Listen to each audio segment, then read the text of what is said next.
see you got your Where We Go One, We Go All shirt, bro. Yes, sir. Yes, sir. I'm decked Dude, out, man. I'm ready.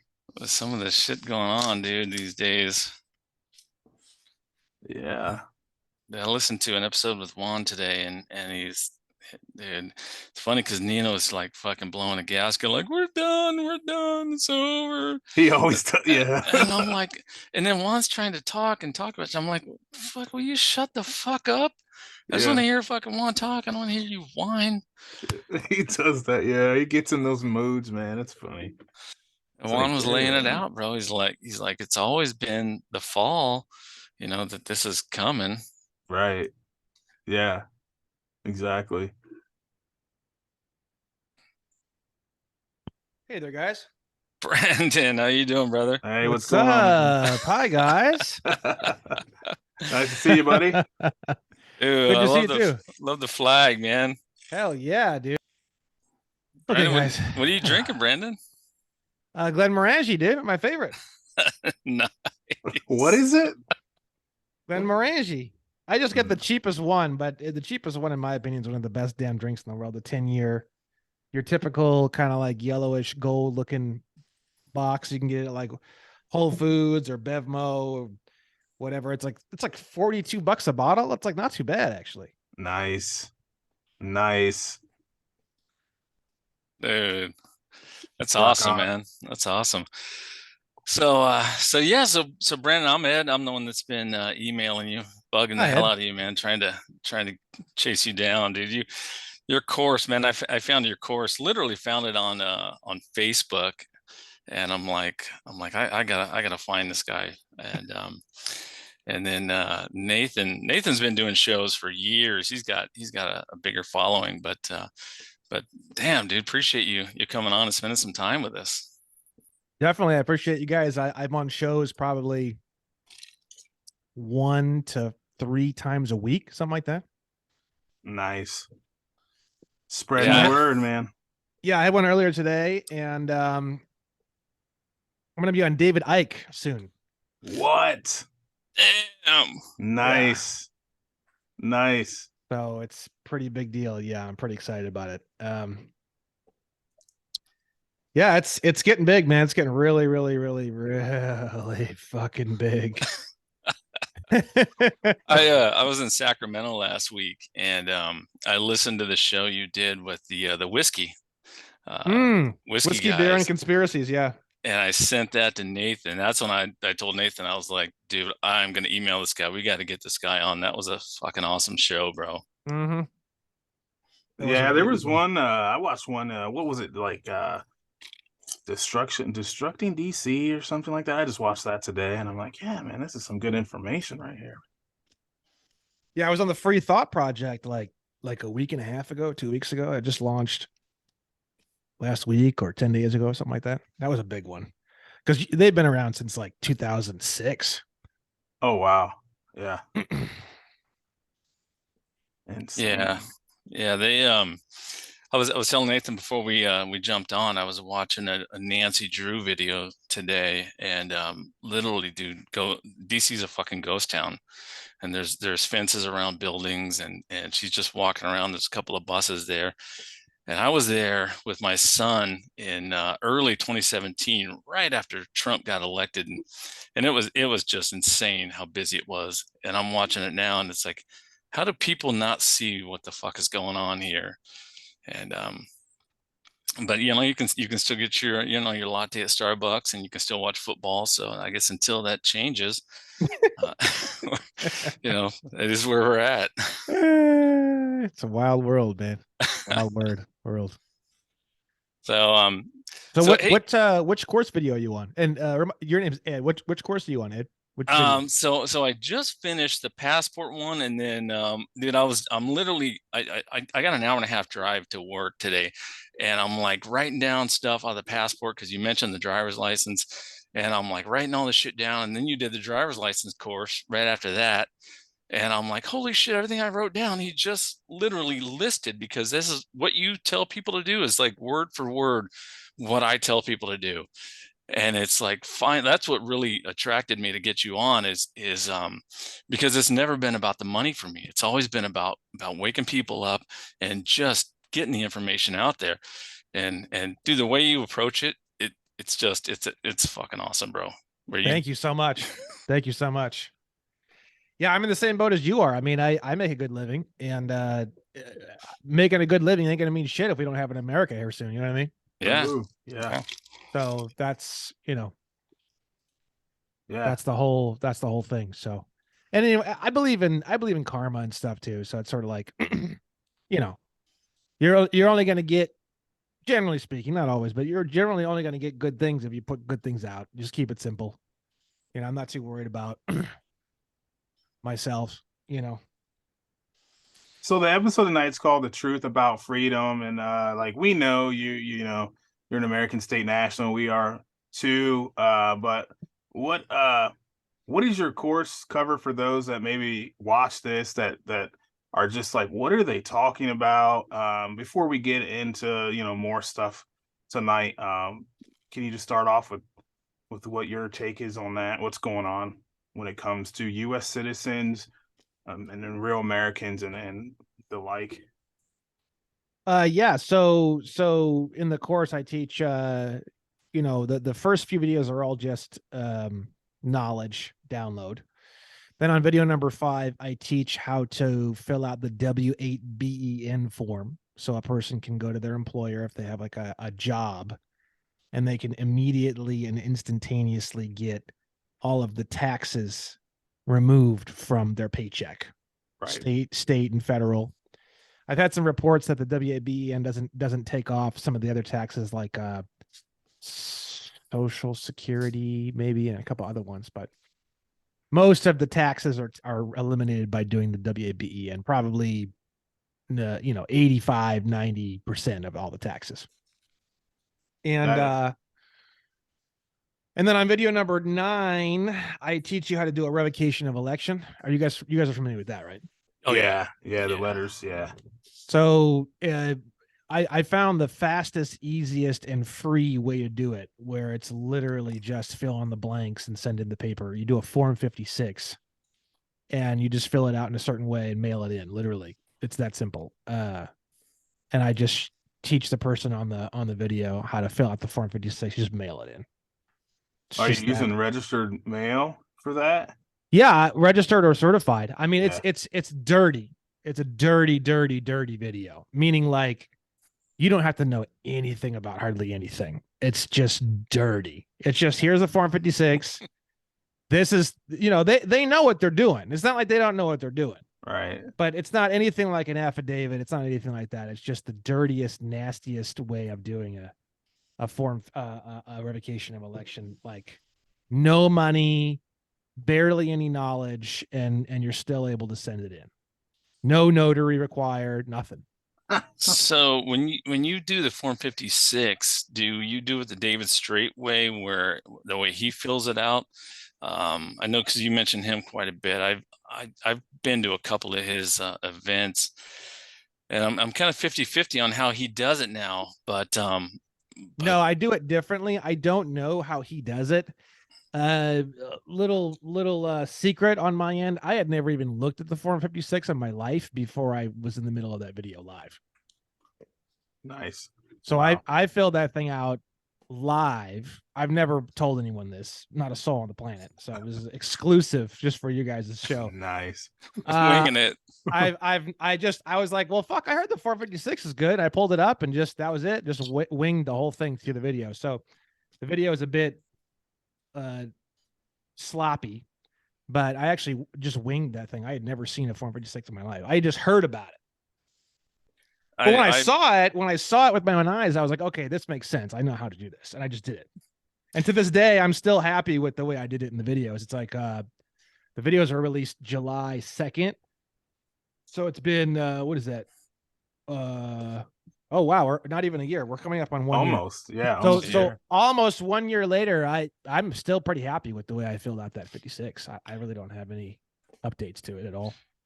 When I was learning all this, I woke up in about March of 2017, and literally, I've been awake for a while. I just knew something was wrong. I just could never put my finger on it until a buddy of mine at work. It was a Saturday, and he was bitching about taxes or something, and he's like, "The fuck, it's all fake. What the fuck don't pay it."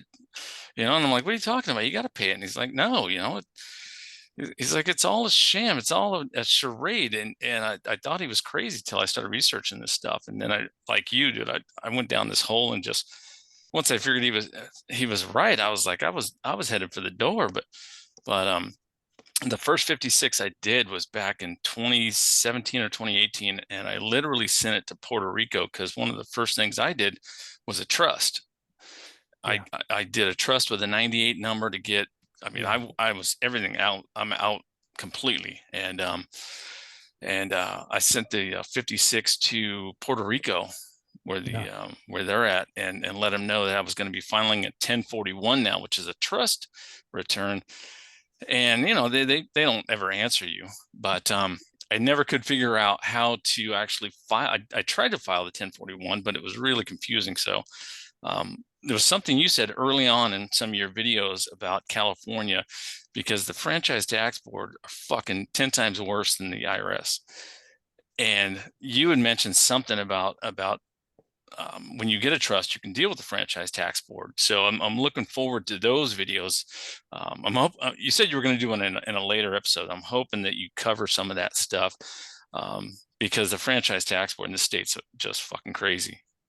Well, on video 5, when I break down the different states and stuff like that, the franchise tax board has nothing to do with anything you're doing. I mean, what are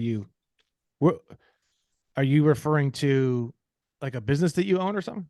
No, I used to have a business, and then I shut it all down, and I ended up going back to work for a company in 2016. And so it's dealing with the franchise tax board is dealing with the company that I'm dealing with now. So they're not too happy when they don't get their taxes.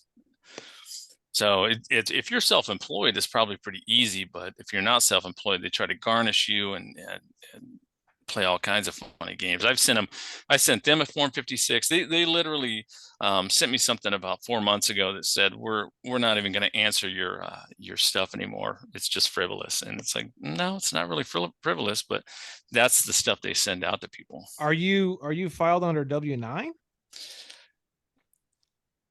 As far as an employee, yeah. Oh, that's why. Yeah.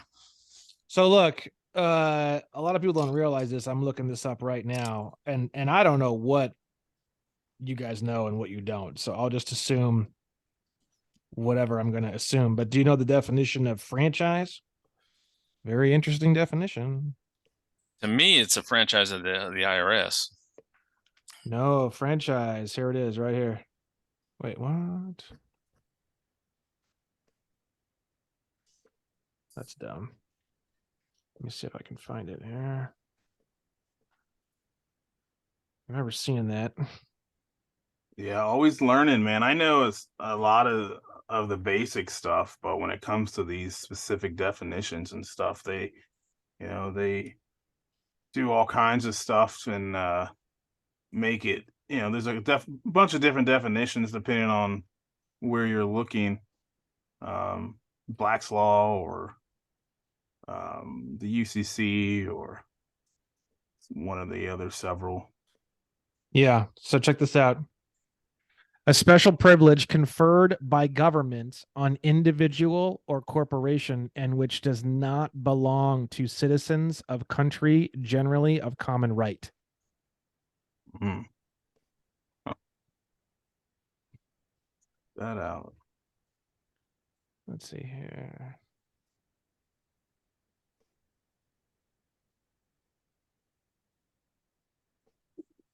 So I mean, I don't know. I mean, so I was going over it recently in a show. The government can only give you a corporation, okay? Right. And by definition, they can call it whatever they want. They can call it a trust. They can call it whatever they want. It's still a corporation. They can only give you a corporation. They can't give you anything else. And then everything they give you can only be physically located in the District of Columbia. Yep. So the way it works is the franchise tax board is saying that you came to the government and you applied for a special entity that you were given that has specific benefits associated with it. Because you did that and because money is flowing through this legal entity, that legal entity is called a franchise, and you need to pay taxes based off that franchise, right? So if you file the WABEN, it's no longer a franchise, first off. And second off, I mean, obviously you should. Ed, is there any way you can get yourself set up as a 1099? You know, I tried, and I've sent so much paperwork to the company, and they won't do it. And I've sent so much paperwork to the California Franchise Tax Board, and they're literally just ignoring me now. Now the IRS, on the other hand, they went away. They're done. They, with the revocation of election, they were just like happy to just go away. Like you say, they're just sitting there waiting for the paperwork. Exactly. I'm so glad to hear that. Because that's whenever I hear anything negative about the IRS, I get a little bit like my ears perk up a little bit. I'm thinking like, yeah, when you're on the phone screaming at them, you know what I mean? They don't take too kindly to that. You know what I mean? But if you just chill and like fucking take a breath and send in a fucking letter, they go away pretty fast, So it's just Yeah, they do. Yeah, they're easy to deal with. They really are. It's like I've literally thought about just moving to Nevada, even on paper, just to.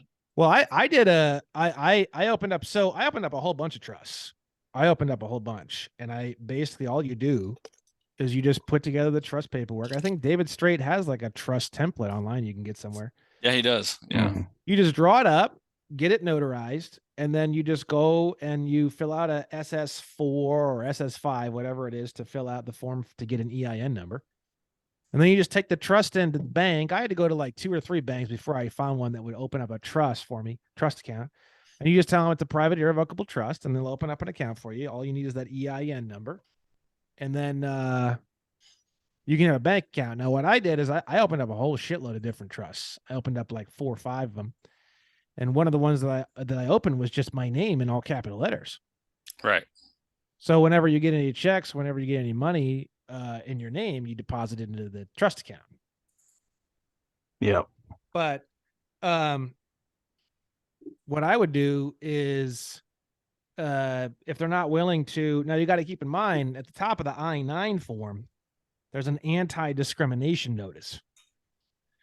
And you guys should take a look at that because pull it up here right now. I don't know who's hosting this, but I gave it to Nathan to host. Yeah, let me you want to share something? I'll just read it. It's fine. So at the top of the I-9 form, it says anti-discrimination notice. It says it is illegal to discriminate against work authorized individuals.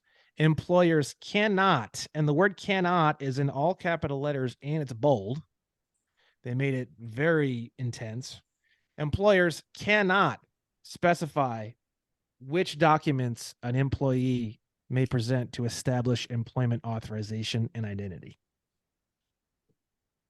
Yeah, I've run across it where employers will not accept it because their HR department doesn't understand it. But I mean, I guess that's a battle you got to do, one day at a time with them and kind of educate them, I guess, on it would be a discrimination situation.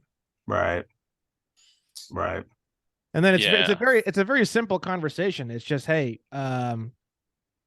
do you guys know more about my nationality than I do?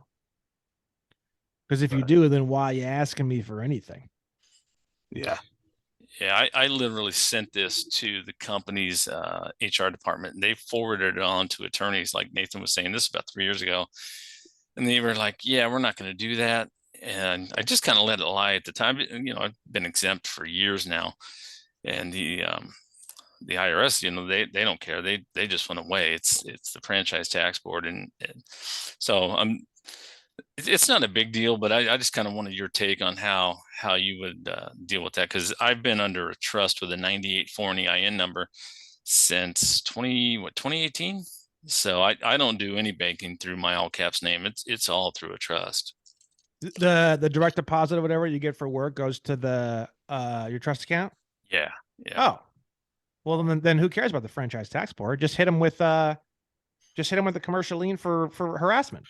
Yeah, that's my next thing. That's my I next have thing. just so you know, you guys being a little bit more on the advanced end of the spectrum, if you go onto my state national resources page, I went through all of Title 18 and I took every single crime and felony that you could ever dream of wanting to use, and I simplified each one, and I put the monetary I made up monetary penalties based off of how much prison time there is, and I put the prison time on there. So here, I'll show it to you guys. Let me see. So is that like Nice. 241 and 242? It's everything. Can you guys see the screen share? Yeah. Yeah, yeah, there you go. Check this out. Now we're right in the middle of the page. Can you see it or no? Yeah, we got it. So if you go here to the state national resources page and you go down to this red lettering, this is a breakdown of all of Title 18. There's actually some other stuff on here now too, but it's mostly Title 18. We got everything: harassment, blackmail, knowing of a felony and not reporting it. There's your 241, 242, right? Assault, 113, everything. And then traveling, stopping someone with a passport, $250,000, 10 years in prison. That's actually legit. All this is legit. Like, I didn't go and then there's special notes that I added to certain sections that define certain things and give you additional information about certain things. Like, for example, international terrorism, right? International terrorism wouldn't apply if you're a U.S. citizen, but if you're a national, it does, because you're going from country to country, right? Mm. So there's a lot of really interesting things. Obviously, there's a definition of special maritime and territorial jurisdiction of the United States that I put in here in order to actually understand the various crimes. And it's just everything foreign government defined, and how that applies to various things, police specific situations, kidnapping, unjust conviction and imprisonment, mail threats, interstate mail threats, mail fraud involving securities. I have a lot of securities related stuff here for you guys. And the reason being, obviously, is because everything's a security, including Federal Reserve notes. So all sorts of security related stuff, stealing securities, fraudulently getting money from the transfer of an instrument, securities that were acquired under false or fraudulent pretenses, all sorts of shit.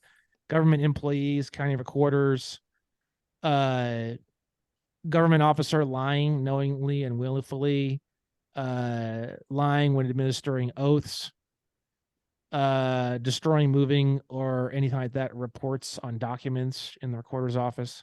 Yeah, that's everything, man. Slavery, shit, indentured bro. servitude, forced labor. I've actually used these already. Debt slavery, peonage. This is a really good one you can use with the credit agencies and stuff like that. Peonage, which is debt slavery. Literally massive 20 years in prison. Nice. Holy shit, bro. So I've got everything here. You guys can use this. It's super. I literally use this. Like, I built this, and like when I'm going to build something or writing a conditional acceptance or doing something, this, I literally go to this and I use this for myself. Nice.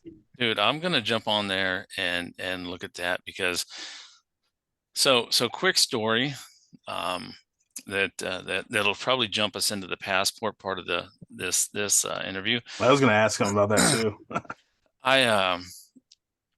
I've done my passport 3 times, but this last time that I did it, I think I had told you in one of the emails that I crossed the border a lot. I'm down in Baja a lot, and so this last time that I did my passport, and I was down in the desert with my son down by the border. Dude, there was not a fucking soul around. There was like 6 people in the whole place in the sand dunes. I don't know if you've ever been out across the 8 going to Arizona where the sand dunes are, and nothing's gonna burn.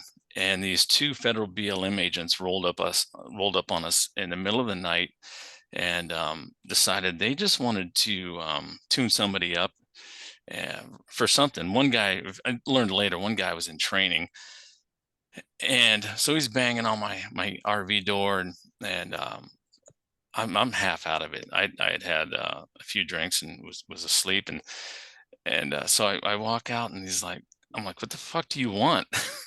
And the guys rattled off some code about an unattended fire, and it was literally a couple of little red embers in a fire pit in the middle of the desert. I started laughing at them, and then they escalated it to a permit, then they escalated it to a firearm and some other shit, and I finally got my camera out and gave them my passport, and I started filming them, and I said, all right, now we're on the same fucking page here. You got a camera on, you got a camera on. I'm gonna, is it working? And they say, yeah, it's working. We're good. And I handed him my passport, and he's like, no, where's your driver's license? I said, I don't fucking use the driver's license. Here's my passport. Go run it. And he kept stalling. He's like, no, why don't you want to use your driver's license? I said, I just don't use it. Go run the fucking passport. So he finally goes and runs it, and I walk over, and I throw like 3 scoops of dirt on the fire, just to put these little red embers out. And the guy runs back over, and he hands me my passport card back, and he's like, have a nice evening. Sorry to bother you, sir. And they fucking vanish, just gone.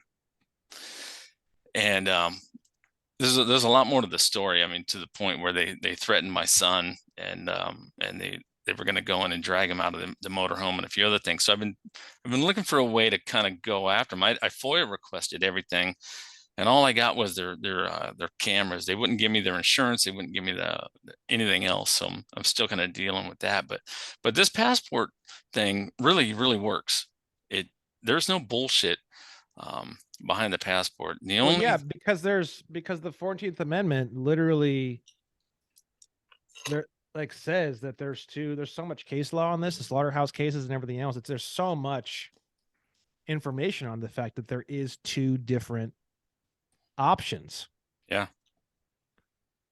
There's the national, which is a nationality, and there's the citizenship. It's very, very clear. It's all over the place. You haven't seen, there's not any like recent court cases involving all of this stuff, but a lot of the ones that I've seen on slaughterhouse cases and stuff like that, it's right around the very beginning of the 1900s. They're doing everything they can to keep this information away from people. Yeah. Well, no. I mean, I don't. I mean, they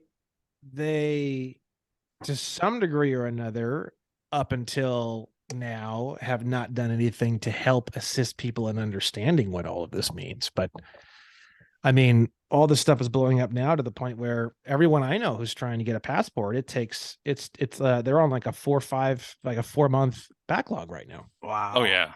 Yeah. Everybody and their mothers is trying. I mean, dude, I've had over 31,000 people sign up for the course. Yep. Yeah. I clean the course all the time. I clean the list all the time because I don't want a bunch of fucking idiots on my list. So I've only got like 14,000 on there, but it's huge. It's huge. I've had my Vimeo stats. I just I post stats every once in a while for all my peeps. The total consumption time on Vimeo live, doesn't include downloads, is 6.5 years worth of consumption time. Nice. Oh wow. shit. Wow, bud. And that's just in the past. Waking up, man. That's in the past 11 months. Yeah. People want this information. Yeah. So I just released my advanced course. The advanced course is basically just a few videos right now, and then I'm like slowly making more, and it's just going to be kind of like a continuing thing where anybody who's signed up is just going to get the new videos as I make them and as I release them. A lot of the advanced courses involving the manufacturing of currency and credit, and getting your credit discharged and keeping your accounts open, and just that whole subject. Now, are you gonna ask for a donation on any of that because it's advanced, or is it just going to be the same thing? Just No, whoever it's wants free. it. It's free, but it's only for people who finish the first course. So at the very end of the first course, the last email is going to be an invite to the advanced course. And it's not something that I really talk a lot about or advertise too much. It's not really for everybody. Hmm. Right. So once somebody gets to the first course, then they can sign up for the advanced course. And then the advanced course is advanced. It's going to be getting into building the case and forcing these credit companies to actually discharge your accounts, and a lot of it's financial right now because that's a lot of where my attention's at. So most of the videos right now, pretty much all of them are involving financial type stuff. I remember early on in the course when you guys started talking about that, I was like, holy shit, you can actually force this. I never really thought about that. And I was so busy getting out of the system and getting my trust and getting out completely that I know everybody wants to go after the money, and I've always kind of tried to steer people away from going after the money until they're ready to go after the money, because That's the even with last thing, last thing you need to do. Well, the taxes part is a huge thing for people for two reasons. First off, 35% of your income, it's a yes, lot for your Yeah. typical American. That is a oh yeah, fuck load of money. So the beauty of that's why I push the taxes so hard, is because it's like it's the easiest thing to do, first off, pretty much. Second off, it makes a big difference in people's lives. Third off, it's like it entices people because it's like, hey, within 9-10 videos, you're already going to be like basically tax free, which is like huge, right? yep. And then the other thing is but getting infinite credit or getting all the money in the world and all this kind of thing, there's a lot of guys that are out there, there's a lot of Facebook groups, a lot of weird stuff where it's like, oh, it's so easy, it's not easy. It's not easy, no way. No, This is man. the of all the information that I've studied so far, all the status correction stuff is super easy.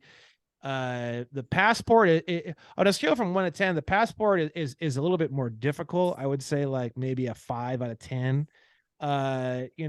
Conditional acceptance is probably like a 7 or an 8 out of 10. And then the credit stuff and getting this credit stuff, it's like a 10 out of 10 for sure. But yeah, it's really interesting. It's all very, very interesting. I've had a lot of success with conditional acceptances. I've had success in stuff at the IRS. I've had success with the passport. I got the 5-star with the 11, with the -11 on it, like first shot. But I literally spent like 3.5 months of my life preparing for it. Like all I thought about, all I did, come home after work, all night long studying. I had a 15-page explanatory statement that I had gotten from James C. Lovett. It's just so advanced. It's just so advanced. And I went through every single line and I looked up every single law and every single statute and every single piece of case law.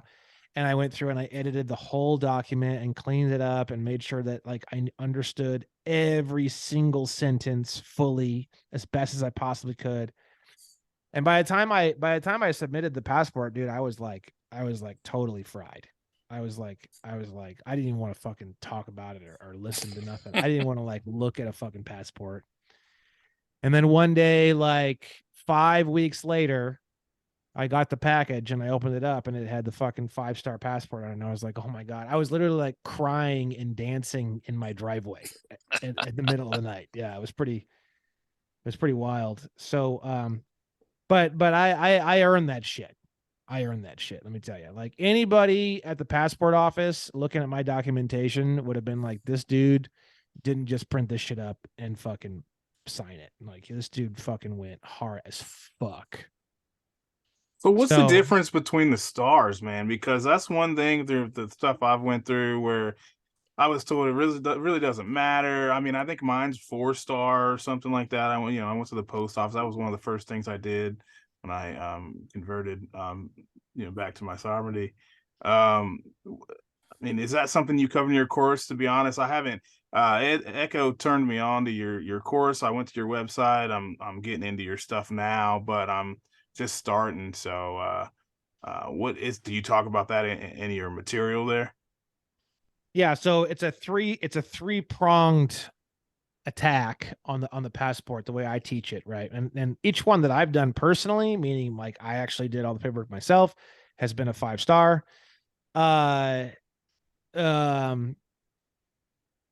The first one is the copper moonshine stills, filling out the actual DS11 properly, right? Which Right. copper moonshine stills is the bomb when it comes to that. He's the big man, right? Right. Then the second step is getting a certificate of live birth, making sure that you submit a certificate of live birth with the DS11. And then the third element, and people ask me, do you need to get the certificate of live birth authenticated or apostilled? No. You only need to get the normal birth certificate apostilled and authenticated. But if you have a certificate of live birth or long form birth certificate, you don't have to do any of that. You just get the certificate of live birth, and then you just send it in with the passport. And then you do a passport explanatory statement. So I recommend that people go to a guy named James C. Levitt and buy his master explanatory statement document, which is $100. It's a 15-page document. The last time I looked at it, it has a lot of, it's so weird and funny. This guy, James C. Levitt, who I adore this guy, but his document is it's the most amazing information and the most amazing structure and even the most amazing way in which that he communicates it. It's just beautiful. But the grammar and the syntax is like completely fucked up. Like you don't know where one sentence begins and the next one ends, and it's just like a fucking disaster, right? Yeah. Which is absolutely crazy because literally when you go through and you clean up the grammar and the syntax of the document, it is a mind bending document. I mean, to the point where I still sit down every once in a while, every 6 months, something like that, and I'll read that document, and it's just mind blowing. I mean, it's so advanced that I mean, you could probably study all this stuff and continue down these rabbit holes. And every 6 months, you can go back and read that explanatory statement, and you'll be blown away. You'll be like, holy shit, like I didn't understand so much of this, it's such an advanced document. Then you get that document notarized, and then you attach that document onto the back of the DS11 with the long form birth certificate. That's how you get the 5-star passport. Gotcha. And I teach you how to do all that in my course. Yeah, it's a lot. It's a lot. But as far as I can tell, the 5-star passport is the full-blown regular passport from 22 CFR 51.3. Regular passport is a passport issued to nationals of the United States.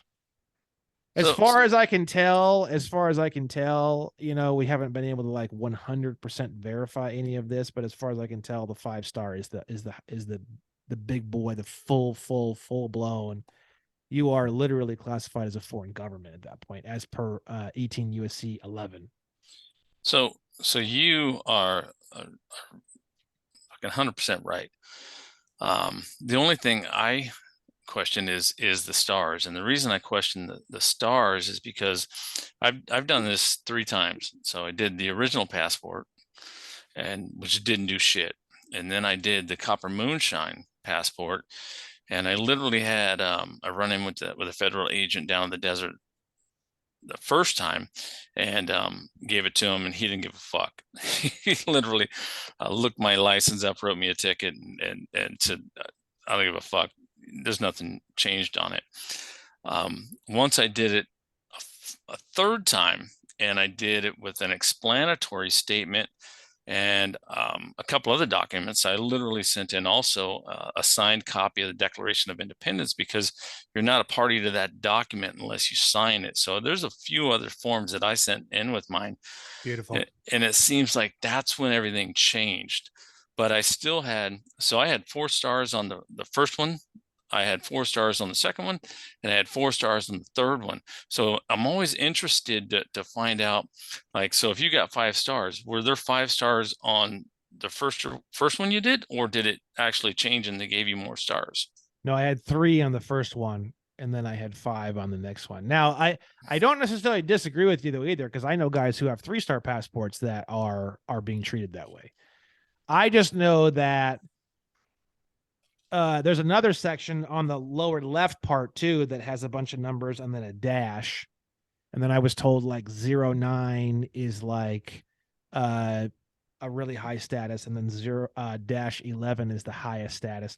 So I don't know. There's obviously a lot of secret hidden information, but as far as I can tell, I promise you, promise you, there is not one fucking letter or box or anything, or even on the explanatory statement, there is not one fucking period or comma on my shit that wasn't like literally perfect. I must have read that explanatory statement hundreds of times. I mean, literally, we're talking 3 months of like painstaking obsession. And I got the 5 stars with the dash 11 on the lower left number string. And I haven't had a chance to test it at all, because I don't know, I don't know what your guys' experiences are, but for me, it's been, the more I learn about this stuff, the less I exist to police officers, just magically. Okay. But because I drive around, man. I drive around with everything. I got DOT number, fucking manufactured plates that I made off of fucking Amazon. I'm driving around fucking. That's awesome. I got straight piped GT 500, Shelby GT 500. Fucking thing's loud as shit. Did you driving in the carpool trust? lane? Yes, I did. Yeah, you're right. That's where I left off today, is you were talking about the trust in South Dakota. I put everything I own in South Dakota these days. Yeah. Everything. It's like own, control everything, own nothing, control everything. Well, I bought a motorcycle just now, cash, and I got the MSO on it. Nice. And they forced me to fill out some documentation. So I endorsed everything as though I'm the agent. So I endorsed it by Williams, Brandon Joe /agent for Brandon Joe Williams, all capital letters /principal. And every single area where I had to sign, and there was one area where it was power of attorney. And I told the general manager, I said, look, I'll sign these documents, but I ain't signing no power of attorney. He goes, no, it's all right. You're buying the thing outright. So, and I told him a little bit about some of the stuff, and we kind of created a bit of a relationship, because he was like, oh, you're a lawyer. I was like, yeah. He's like, I had this situation recently that came up. Can you help me? I said, yeah, no problem. So I kind of built a little bit of a relationship with these guys, because people get freaked out about this stuff sometimes. So, so we actually filled out the MSO. It's so cool. The MSO on the back, you fill it out sort of like a title, and it has a section for like a notary. It's pretty fucking cool, actually. We filled out the MSO, and I filled it out. He's like, how do you want me to fill out your address? I said, with the CO on it, and this and that. And it's all ink. It's all handwritten. It's all really beautiful. And then he's like, if you're not going to do license and registration, you need to tow the motorcycle out of here. I said, no problem. And but when I showed up to pick it up, I tried to close them. I said, I have this plate, this and that, and I have a private motor carrier DOT number for it, and blah blah blah. And he's like, nope. He said, you got to tow it out of here. And the reason why is because he had a statement of facts, and it was an affidavit, and he wrote on there that I towed it away, and then he photocopied it. So I had someone come and tow it away. We basically just towed it back to my house, put a plate on it, and I started driving it the same day. And if they send me a certificate of title, they don't have power of attorney. So I don't know. They're either gonna send me a letter saying that, oh, we don't have power of attorney. You're gonna have to, you're gonna have to sign this and sign that and sign that, or they're gonna send me a title and it's not gonna have any power of attorney associated with it. And then I'm just gonna take the title. I'm gonna write an affidavit, and I'm just gonna write on there, this motorcycle is not a motor vehicle. I never signed power of attorney for this vehicle. It will not ever be involved in commerce. For fuck's sake, it's a goddamn motorcycle. and I'm just gonna say, look, attached is my certificate of title that you guys issued me. The general manager of the dealership wasn't gonna let me take the motorcycle without filling out this paperwork. But to be honest, I pretty much just signed all that stuff under duress to some degree. And I'm going to say, hey, just delete all the information for this vehicle out of your systems and destroy this title, the certificate of title, because I have the MSO. And what I'm going to do is in the future, if I ever sell or transfer ownership of the vehicle, it's going to be via notarized bill of sale and MSO transfer. Nice. And then just send everything back. That'll work. So Wow. that's kind of what I'm thinking. We'll see what happens. I don't know if they'll send me something or not. I have no idea.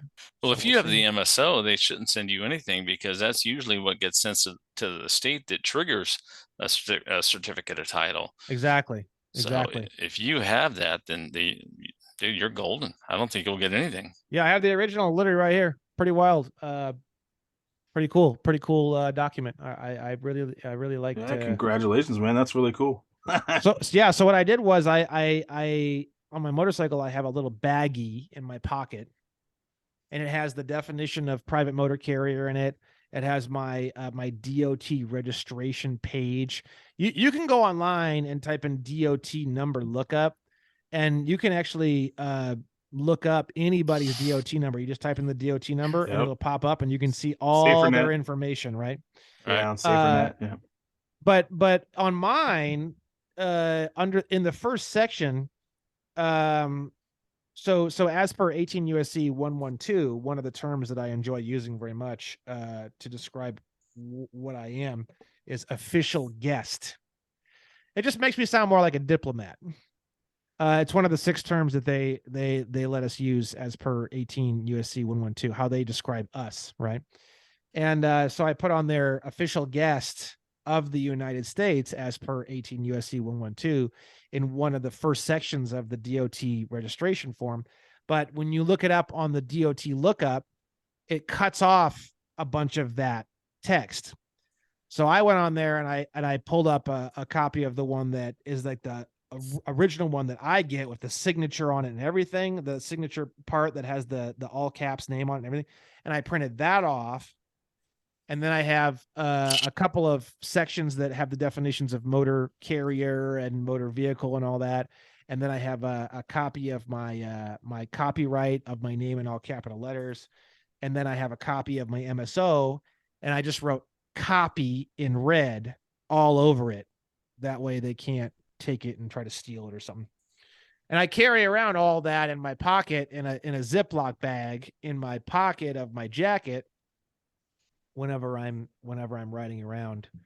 And but it's just funny because from my experience, I don't know, Ed has a different experience, it sounds like.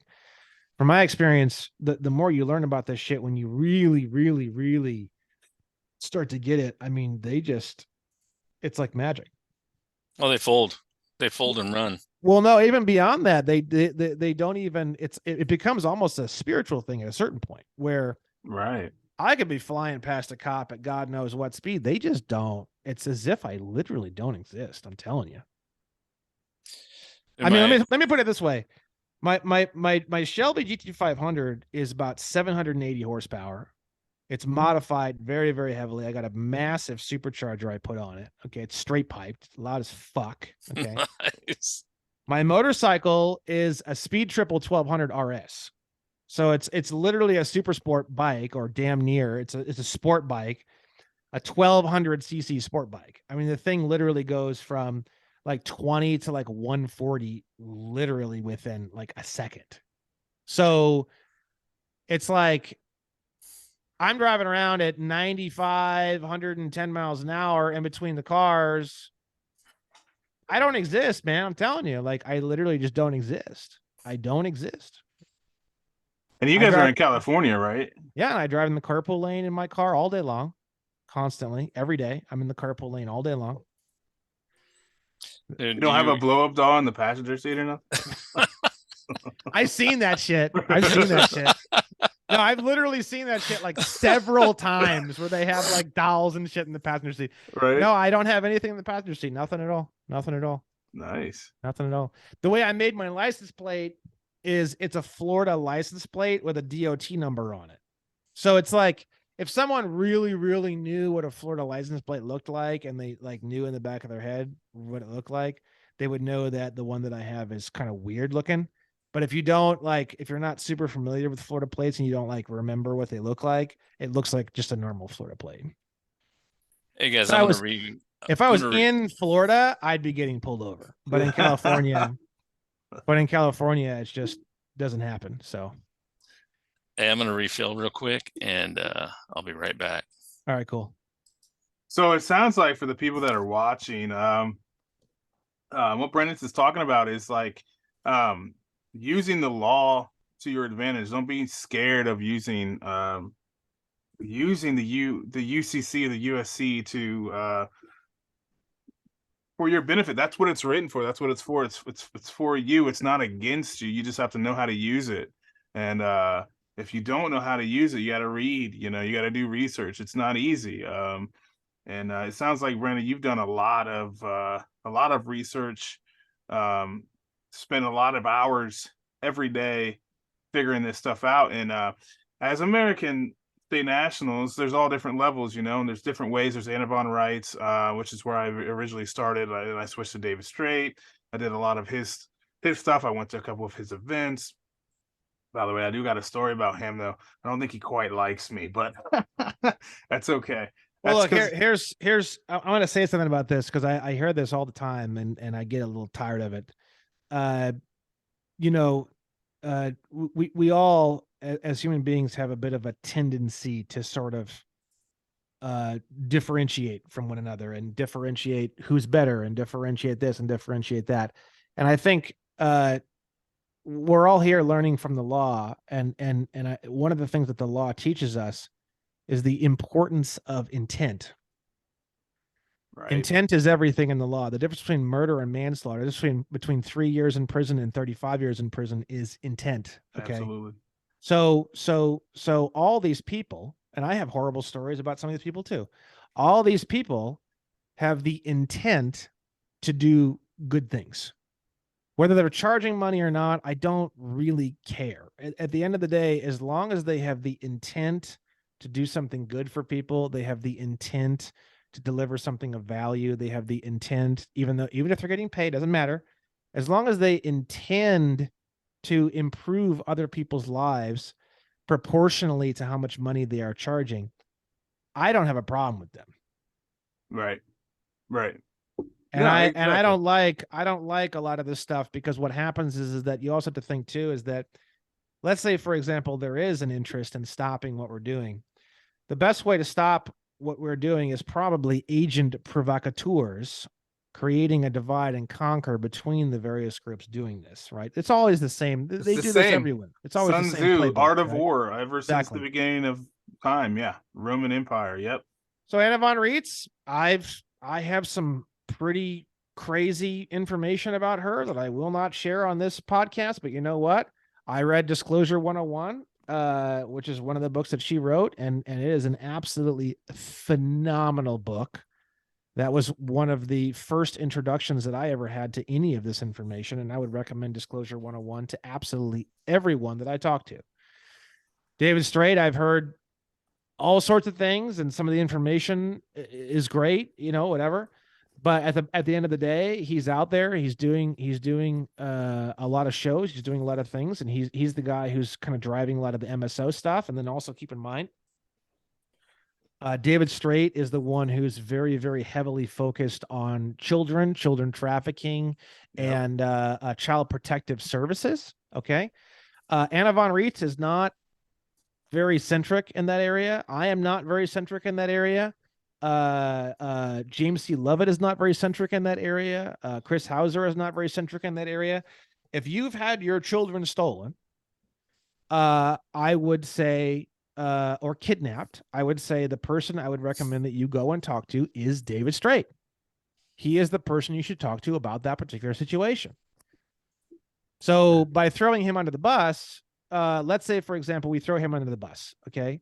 Now we have somebody with a CPS issue, which I'm sorry, all the stuff that we're talking about right now, passports and taxes, it ain't shit compared to having your fucking kids kidnapped from you. Okay. 100%. Right.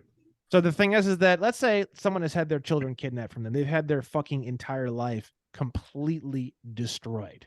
I mean, for the people that I've met who have had CPS issues, it's worse than being raped, literally.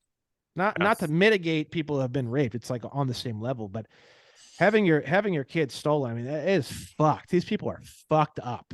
Okay. And David Straight he's the guy I would send them to because he's the guy who's very CPS centric. Okay. Yep. So everyone in this movement, Or his wife. Yeah, both of them. Everyone in this movement is important. Everyone in this movement is valuable. And I do not like, nor will I be a part of any sort of divide and conquer related to anything. You know, James C. Lovett is a really goofy dude. He's got some good info. He's got really great info. He's goofy, man. He's super goofy. His videos are goofy, you know, and I mean, look, to be involved in what we're involved in, you have to be fucking weird, crazy, and eccentric to some degree to be involved in any of this. I'm sorry. Like, this is not a mainstream subject and will not be for, I think it's going to happen pretty fast, especially with how fast it's growing, but it's not going to happen in the next like few months. It's going to be, you know, several months to 2 years before we start to see this really, you know, but I could see this becoming pretty mainstream in the next couple of years. That's how fast this is happening, right? I mean, we went what, 2 million to 21 million in 4 years. Yeah. Well, a lot of that was after COVID too, though. Yeah. And the first year of COVID, people were still freaked out. It wasn't until 2021, 2022, and that just started to really, really ramp up. So we're at the very beginning of this huge, massive wave. Like even me, for example, right? David Straight's been trying to fucking tell people about this shit for fucking 20, 22 years, 24 years, or maybe even 27 years. And it's just like David Icke. I'm not the biggest David Icke fan. I'm going to be on a show here soon. I watched all of his episodes on Gaia. Yeah. A lot of the stuff that he says is fucking awesome. I do like David Icke, but the thing that I admire most about David Icke, to be totally honest, and I hope this doesn't ruin my show with him, because we're going to be on a show with him soon, is he's so fucking, like, he's been fucked with and had like tomatoes thrown at him and shit since like the 1989 or some crazy fucking shit. Literally. I mean, he's just, he, you know, Alex Jones, for example, Alex Jones was on fucking Joe Rogan, and he told Joe Rogan, he's like, this shit's killing me. Right.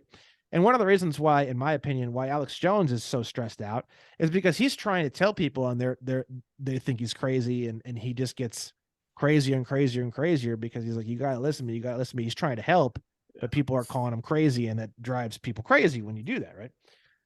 But David Icke is just, I mean, he never screamed louder at all. He just kept saying the same shit at the same decibel level for fucking 35 years.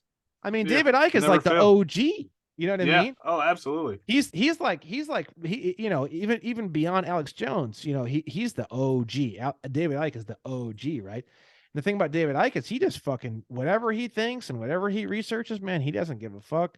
If people can't handle it, he's just like, this is it. This is what I figured out. This is what I think. And he's just so British about the way he delivers it. It's so cool and gentle.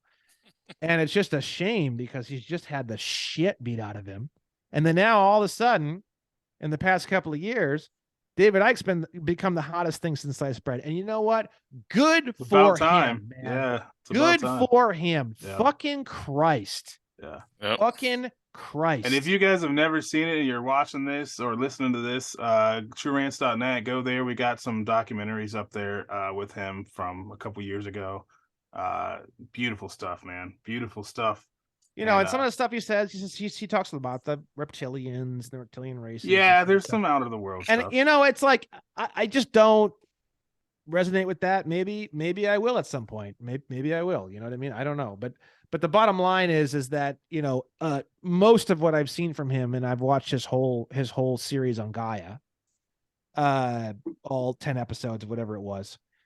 A vast majority of what he talks about is really cool, and I really appreciate. But what I appreciate most about him is his focus and his drive and his stable plugging energy. Boom, boom, boom, boom, boom, boom, boom, boom, boom, boom, boom. Like I'm gonna communicate this, and I don't give a fuck what happens. This is getting communicated over and over and over again, and he never went crazy about it. He never got forceful about it. He just communicated it the same way, at the same decibel, at the same intensity for fucking 35 years. Yeah. So, you know, I mean, even again, Alex Jones, I'm not the biggest fan of Alex Jones. But again, he's another person who has introduced a lot of people to a lot of things. So I can't. I mean, he called out COVID in the 90s. I mean, Yeah. in the late 90s, he called out COVID, and everybody Yeah. called him crazy. And now, I mean, he's vindicated, man. I mean, Yeah. So, you know, everyone, just like in my course, which Ed's going through, you know, I talk a lot about all the different people that I learned from, because the thing is that everyone's going to want to learn from a different person in a different style. Like in my course, I'm fucking goofy as shit, cursing all the time, talking about my dick or my fucking nipples, That's a pickle, right? or singing, or pickles, cucumbers, jamming cucumbers up your ass. It's all this craziness, right? So the thing is, there's a lot of people who that does not resonate with. You know what I mean? So I don't care who in the fuck you learn it from. I just know that if you don't learn it from somebody, we aren't going to have an America here pretty shortly. Absolutely. So that's kind of like the backbone of all my information. Is it's free. I give you all these other people. I try to mention as many people as I can. Anna Von Reitz, James Lovett, David Strait. I don't give a fuck who you learn from, bro. I really don't. All I care about is that if we don't fucking do something about what's going on in the world, in our country here pretty soon, America is fucking gone, dude. America's gone. You know? We only have in my opinion, about 6 months left before it's point of no return.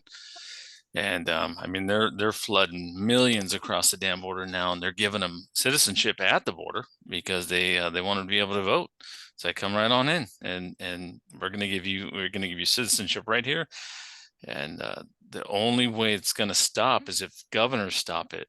And it right now the governors aren't gonna play ball. So we'll see where this goes.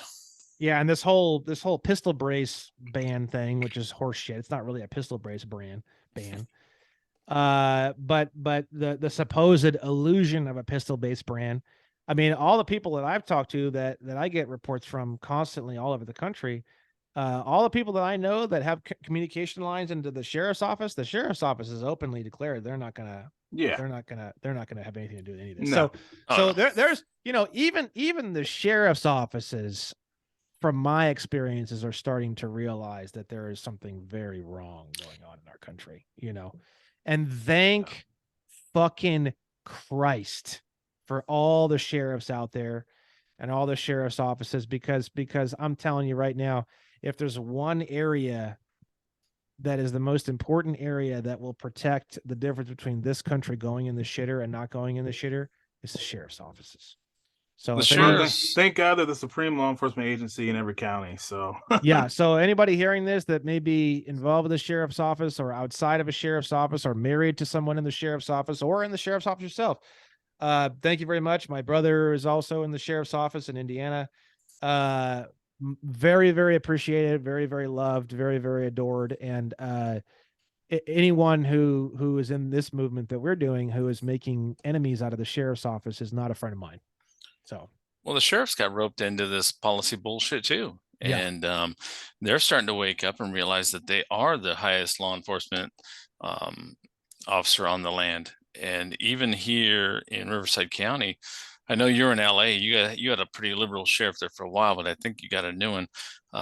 Ours is our sheriff out here, Chad Bianco is he was 50-50 for a while, but he seems like he's on board now. I don't see as many motorcycle cops trying to pull over people speeding. It all that shit's gone by the wayside. Like the sheriffs are waking up and realizing that, you know, it's not your job to pull someone over for going 5 miles over the speed limit. You know, it's your job to protect the citizenry, and that's it. So Yeah. they are waking up. There's constitutional sheriffs all over this country that are waking up. Yeah, no, Yeah. it's a lot is happening right now. We are going to be experiencing a pretty major shift here over the next couple of years. Oh my God, it's going to be pretty interesting. Yeah, it's gonna be monumental for sure. I worry there's not that most of the people are still they can still get their lattes at Starbucks, and they can still go to football games and basketball games, and it's not gonna be until after those things kind of go away that people are gonna wake up and finally kind of get slapped in the head. And guys like us are going to be the guys that are so far ahead of the game that we're going to have to teach them. I mean, you got a shitload of people coming to your course, Brandon. Um, but imagine the amount of people that are going to be Millions. looking for this information when they finally wake up and realize, holy fuck, the people that have been, I mean, I tell this to everybody. I'm at work, I'm telling people, and some people are receptive to it, some people aren't. Some people are like, well, I don't have time for that. And I'm like, well, you better make time, because it's coming, whether you like it or not, it's coming. But I don't you know, having the course and having all my stuff and kind of becoming pretty big, I guess you could say. I don't engage at all. If the person expresses, the person has to express something that indicates to me that they would be interested in the subject before I'll engage. For example, someone has to say something like, fuck, you know, taxes and I'm just really struggling and it's bullshit. I don't even want to support Biden's government. There has to be something said where I'm like, okay, you know, are you interested in learning how to legally never have to pay taxes again? And obviously they're going to say yes. Or someone says, oh, God, I got a fucking another ticket, blah, blah, blah, blah. Are you interested in learning how to get that to go away and not have to really worry about tickets so much anymore? You know, I always try to fish a bit. I always try to get like a strong indicator. And then even from there, I'll fish a little bit before I really start to say too much, right? Because this is not for the faint of heart. This is not for the wishy-washy. This is not for the people who are pretty comfortable with paying half their money to taxes every year. This is for people who are tired of the bullshit. Yeah, it's funny you say that, because that's how me and Ed Echo hooked up. We kind of fished. We were at a restaurant talking back and forth. He said a comment. I'm like, well, he knows some stuff, right? So I say a comment. And he's like, wait, what the? So we start talking, and that's exactly how we ended up hooking up years ago now, and getting to know each other, man. And that's how you have to do it. And I think it's right, because you know they're ready to hear what you have to say, man. You know, instead of forcing. But it's cool when you run across people like that, you know. If there's some in and you can kind of like drop a little bit, you know, the cool thing about having a free course, like for me, one of the cool things is I just sign them up. Yeah. On the spot. You know what I mean? I'll be like, hey, I have a free course, teach you how to do all these different things. You know, would you want me to sign you up for it? Like, oh yeah, definitely. Now, are they ever going to look at the videos? Are they ever going to open the emails? It's hit or miss, but it's easy. It's just an easy, it's just like, hey, I'll sign you up. Great. And then they do, or they don't. There's nothing to talk about. There's no, but when you start to try to get into it and you start to try to engage with somebody, it can be upsetting because you're trying to help them and they're not really receptive to it. And it becomes sort of like a failure, you know, which can blunt your own, you know, you walk away kind of feeling like a little disgruntled. You're like, fuck, I was really trying to help that person, you know? Yeah. But when you have something like a course or some kind of material that you can, like, I tell everybody, not even trying to be like like egocentric or anything. I tell people just fucking give them my course, just sign them up for my course. And then you don't have to think about it. You don't have to do shit, because the course is going to feed them for free every single day, all the information. And then they're either going to respond to it or not. When they respond to it, they're going to respond to you about it, not me. Well, they might respond to me, but they're going to respond to you about it, because you're the one who, you can even tell them, like, look, I'll sign you up for this course. It's pretty cool. And then, if you have any questions or anything, just contact me, or whatever. I really don't give a fuck what people do, bro. Like, I really don't. Like, you could share my shit and fucking do this or do that. I'm, have them call you. Like, I really, you can charge money, not charge money. Some people are like, oh, you're not charging money, you're so badass. And these people who charge money are such pieces of shit, blah, blah, blah.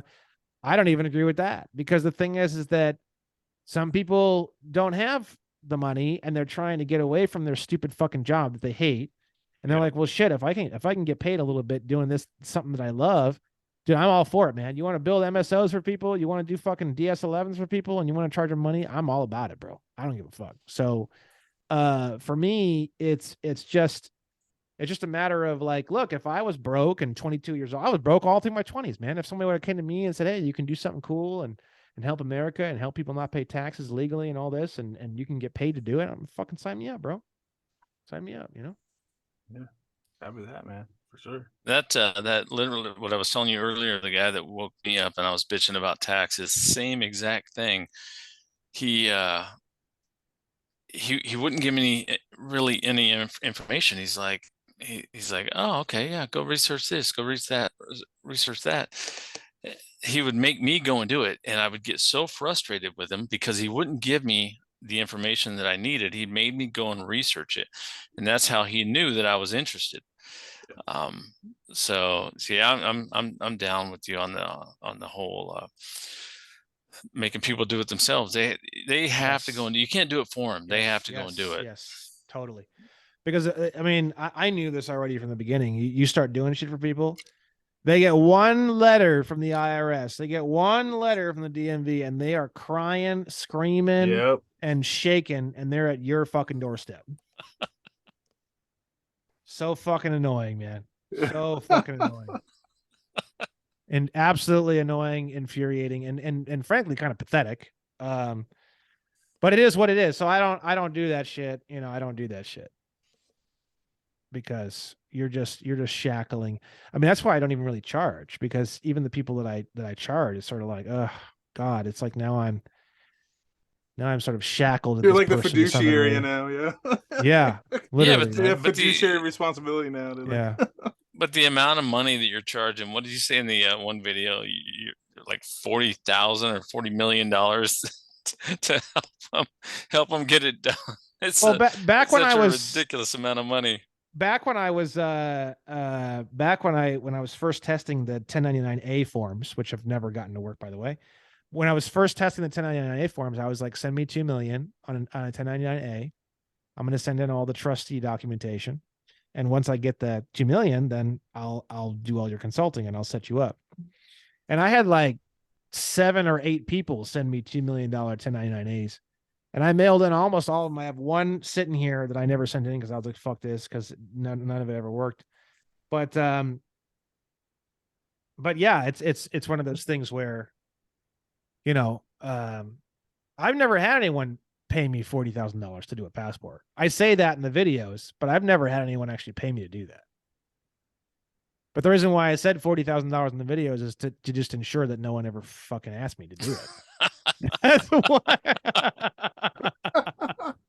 It's a lot of work, man. It's a lot of fucking like Brandon Unplugged right here, man. Watch out. Yeah, I've never actually even sold hardly anything. I've sold a few trusts because I haven't gotten around to making all the trust videos. It's going to be a lot of information. And people are like, oh, I really want to trust. I'm like, all right, fuck it. Like I'll make you a trust for $3,500. Now I charge $5,000 because people started buying it, and I don't want people buying it. So I increased the price to $5,000. Right.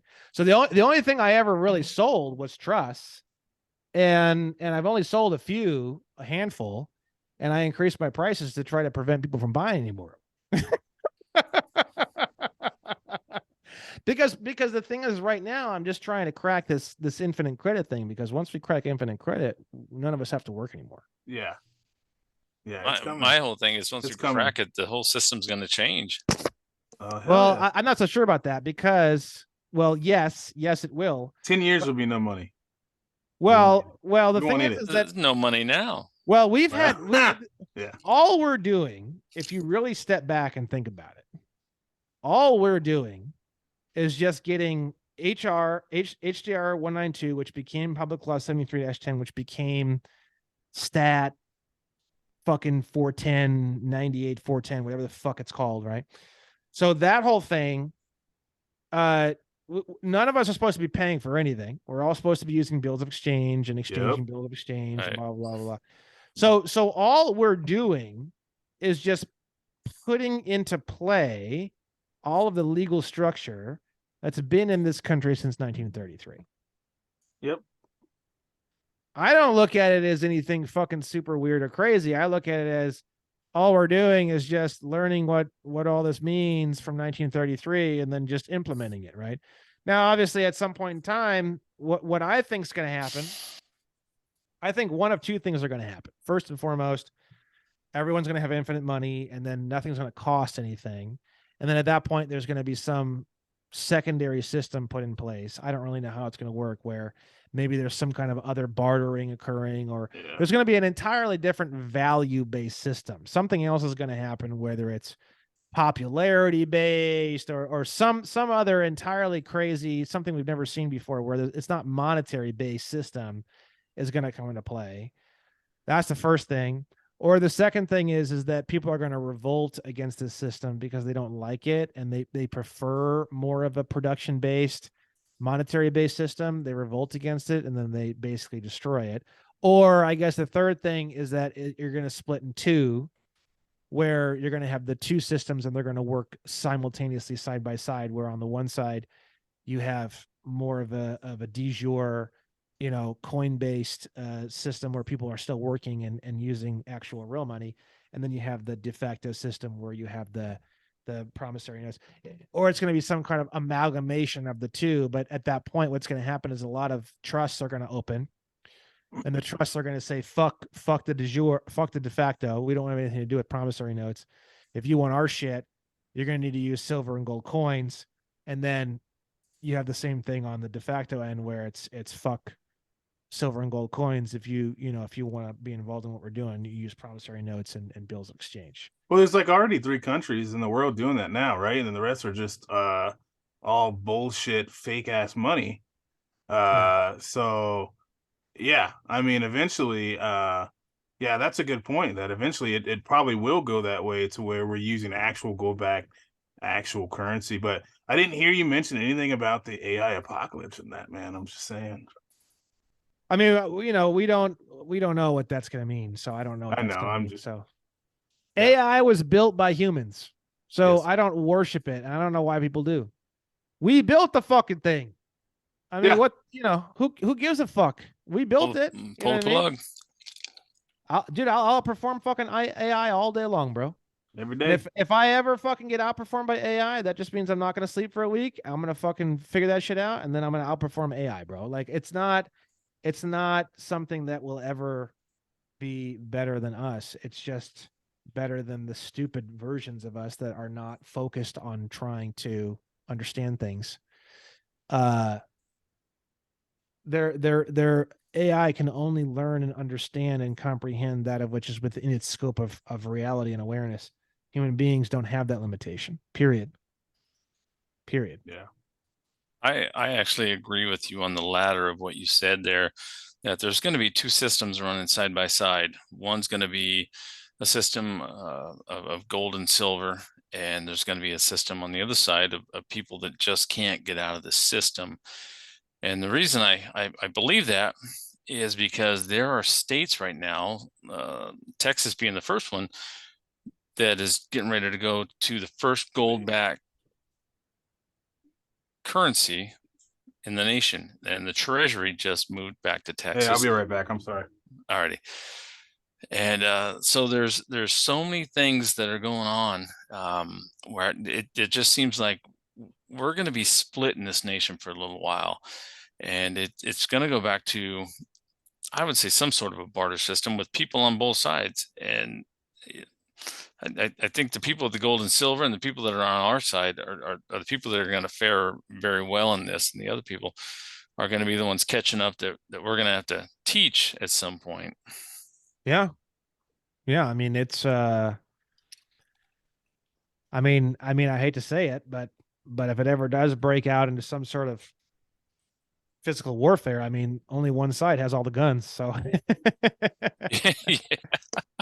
you know, I really don't see, you know, I'm in LA, you see a lot of goofiness, but, you know, when you really start to talk to people and they realize that you're a safe person to talk to and you aren't fucking demented, they open up, and it's shocking to me how much people are not in agreement with, and the small amount of people that are actually you know, into all this crazy goofy shit that you see, that they make it appear, just like everything else, the illusion of the idea that it's everywhere. Yes. Like the transvesticism and all this weird shit, right? So the thing is that, you know, a lot of that stuff is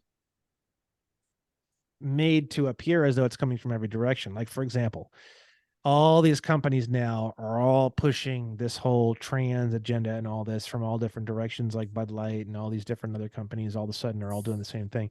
But I guarantee you, if you fucking did a little research, you're going to find out that the majority shareholders of probably every single one of these companies is something like Vanguard or BlackRock. So what happens is they use a Vanguard or a BlackRock to basically go through and take all these big, huge names like Target and fucking Bud Light, and to create all these campaigns and to launch them all at the same time to give the illusion and the appearance to make it seem like, look, everyone believes this stuff. It's coming from every direction. You're the only loser who doesn't believe it. Why don't you believe in this? It's all part of the occultism of the psychosis level of the people who are pushing these orders from behind the shadows into these corporations that they own partially or fully, because all they do is just cruise around and they use fucking the power of negotiable instruments and everything else, and they use the power of the Federal Reserve Act and Section 16 Part 1 and Part 2, and they know how to do all this stuff, and they basically have infinite money at their disposal, and they can buy out anybody or buy anybody or do whatever they want. And then it just becomes strategic at that point. Buy out fucking this, buy out Target, buy out this. And then, oh, now that we've bought all these things out, which is no sweat off our back, now we're going to launch these larger campaigns that really drive the public into this illusion that we're trying to create. They don't give a fuck. Like the fact that Bud Light lost 26% or 29% of their sales, these people don't fucking care, bro. Millions of dollars. Yeah. They don't care though. They'll let Bud Light fucking go all the way down and burn into the fucking ground and bankrupt it. They don't give a fuck at all whatsoever. Bud Light is nothing more than just a fucking Trojan horse. Right. They don't give a fuck about Bud Light at all. And they're not going to go down because they have other avenues. They have. Yeah, but like don't Target, even know what they owe. Like now everyone's talking about fucking like, oh, we're gonna do we're gonna do a you know, not buy there or not shop there, and we're gonna hurt the bottom end of all. They don't give a fuck. Yeah. They don't care one bit. Not one bit. Doesn't make one fucking bit of difference to them at all whatsoever. Well, like I know some guys here in Texas that they're like, well, we're not drinking Bud Light anymore, right? They get Michelob Ultra. That's the same product, man. Like it's the same. Yeah. Like you think you have a choice, but you don't have a choice, and that's the problem that we have, and that's kind of what you were alluding to, man. I think with what you're saying about Vanguard and BlackRock and all these, it's all the same, man. Like yeah, it's an illusion of choice, you know. It's an illusion of choice. It's an illusion of power. It's an illusion of everything. It's all, you know. But then you say to yourself, well, how do we fight back? I mean, the truth is the way that you fight back is just educating other people. Yeah, that's how you fight back. That's it. That's the only way you can fight back. Because the second that everybody knows these stupid fucking games that they play over and over and over and over again, it's over. We're going to have a whole new age, because then all the little bullshit tactics don't work anymore. Yeah. That's what's happening now, right? Yeah. What do you think, Echo? I have a different take on what you were just talking about, because I spent 8 years with Anheuser-Busch. back in the 90s. I did. I worked there too. Go ahead. Sorry. And Oh no shit. oh yeah, actually, out where you were too, I worked in the brewery. Brandon. I 4 or 5 of my years were spent running up and down the boardwalk, delivering beer to the bars in Santa Monica and Manhattan Beach, and Oh wow. oh yeah. I've worked for the brewery. I started out in San Diego, and then I worked for the brewery, and that's back when Anheuser-Busch still owned it. I don't know if you know, but they lost it in 2008 to a hostile takeover to a company called I think it's Ambev. InBev. InBev, and it's a global company. Swedish. That they own beer brands in Cuba. They own beer brands all over the world, which explains a lot of the globalist ties to Bud Light, what we're looking at right now. And if you read Trump's executive orders, there were certain executive orders that tied these companies down, and he took control of. When I look at a lot of this stuff, I'm like, there's no way in fucking God's green earth on any day that I was ever there that this would have happened. To me, it looks like they got their marching orders and they did what the fuck they were told. And Bud Light, at this point, it just seems to be the sacrificial lamb that's going down. But we see it with Disney. I mean, Yeah. Disney. We see it with a lot of fucking. I mean, what did that crazy motherfucker the Dylan guy? He's pushing tampons now. Where the fuck Dylan is he going to McCullough. put a tampon? You know, that's all just, to me, to wake people the fuck up at some point. He's got a butthole. You know, I don't really care. I actually love all this shit, because the way I look at it is this is all just feeding the flame of fucking discontent, bro. Yeah. And they had a nice thing going, man. Before COVID, boy, they had a nice thing going, man. Yeah. All the shit that we're talking about, no one would have fucking listened to us for nothing, bro. And then all of a sudden they decided they wanted to fucking push the gas pedal down way too fucking hard. Full And bore, man. push fucking COVID. And now all of a sudden, all this fucking psychopathic lunatic pieces of shit, everyone wants to hear what we have to fucking say, bro. Everyone wants to hear what we have to fucking say. They fucked it up. They fucked it up. If they would, David Icke calls it the totalitarian tiptoe. If they would have just keep their motherfucking toes totalitarian tiptoeing, they would have been just fine. No one would have ever fucking figured that out. We would have stayed crazy. They would have stayed in power. They would have. There's no fucking way. I'm telling you, man. There's no fucking way. There's no. 9/11 is where they messed up. 9/11 is what woke up a lot of people when Building 7 came down. It took a while. So they're pushing the gas pedal down. Now the thing about 9/11 is it didn't affect everybody. Yeah.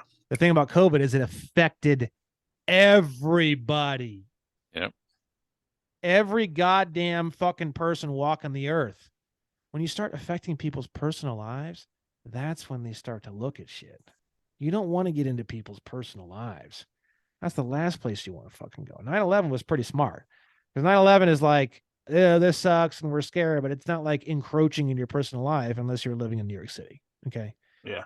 So COVID was a big fucking massive, humongous, monstrous fucking mistake, in my opinion.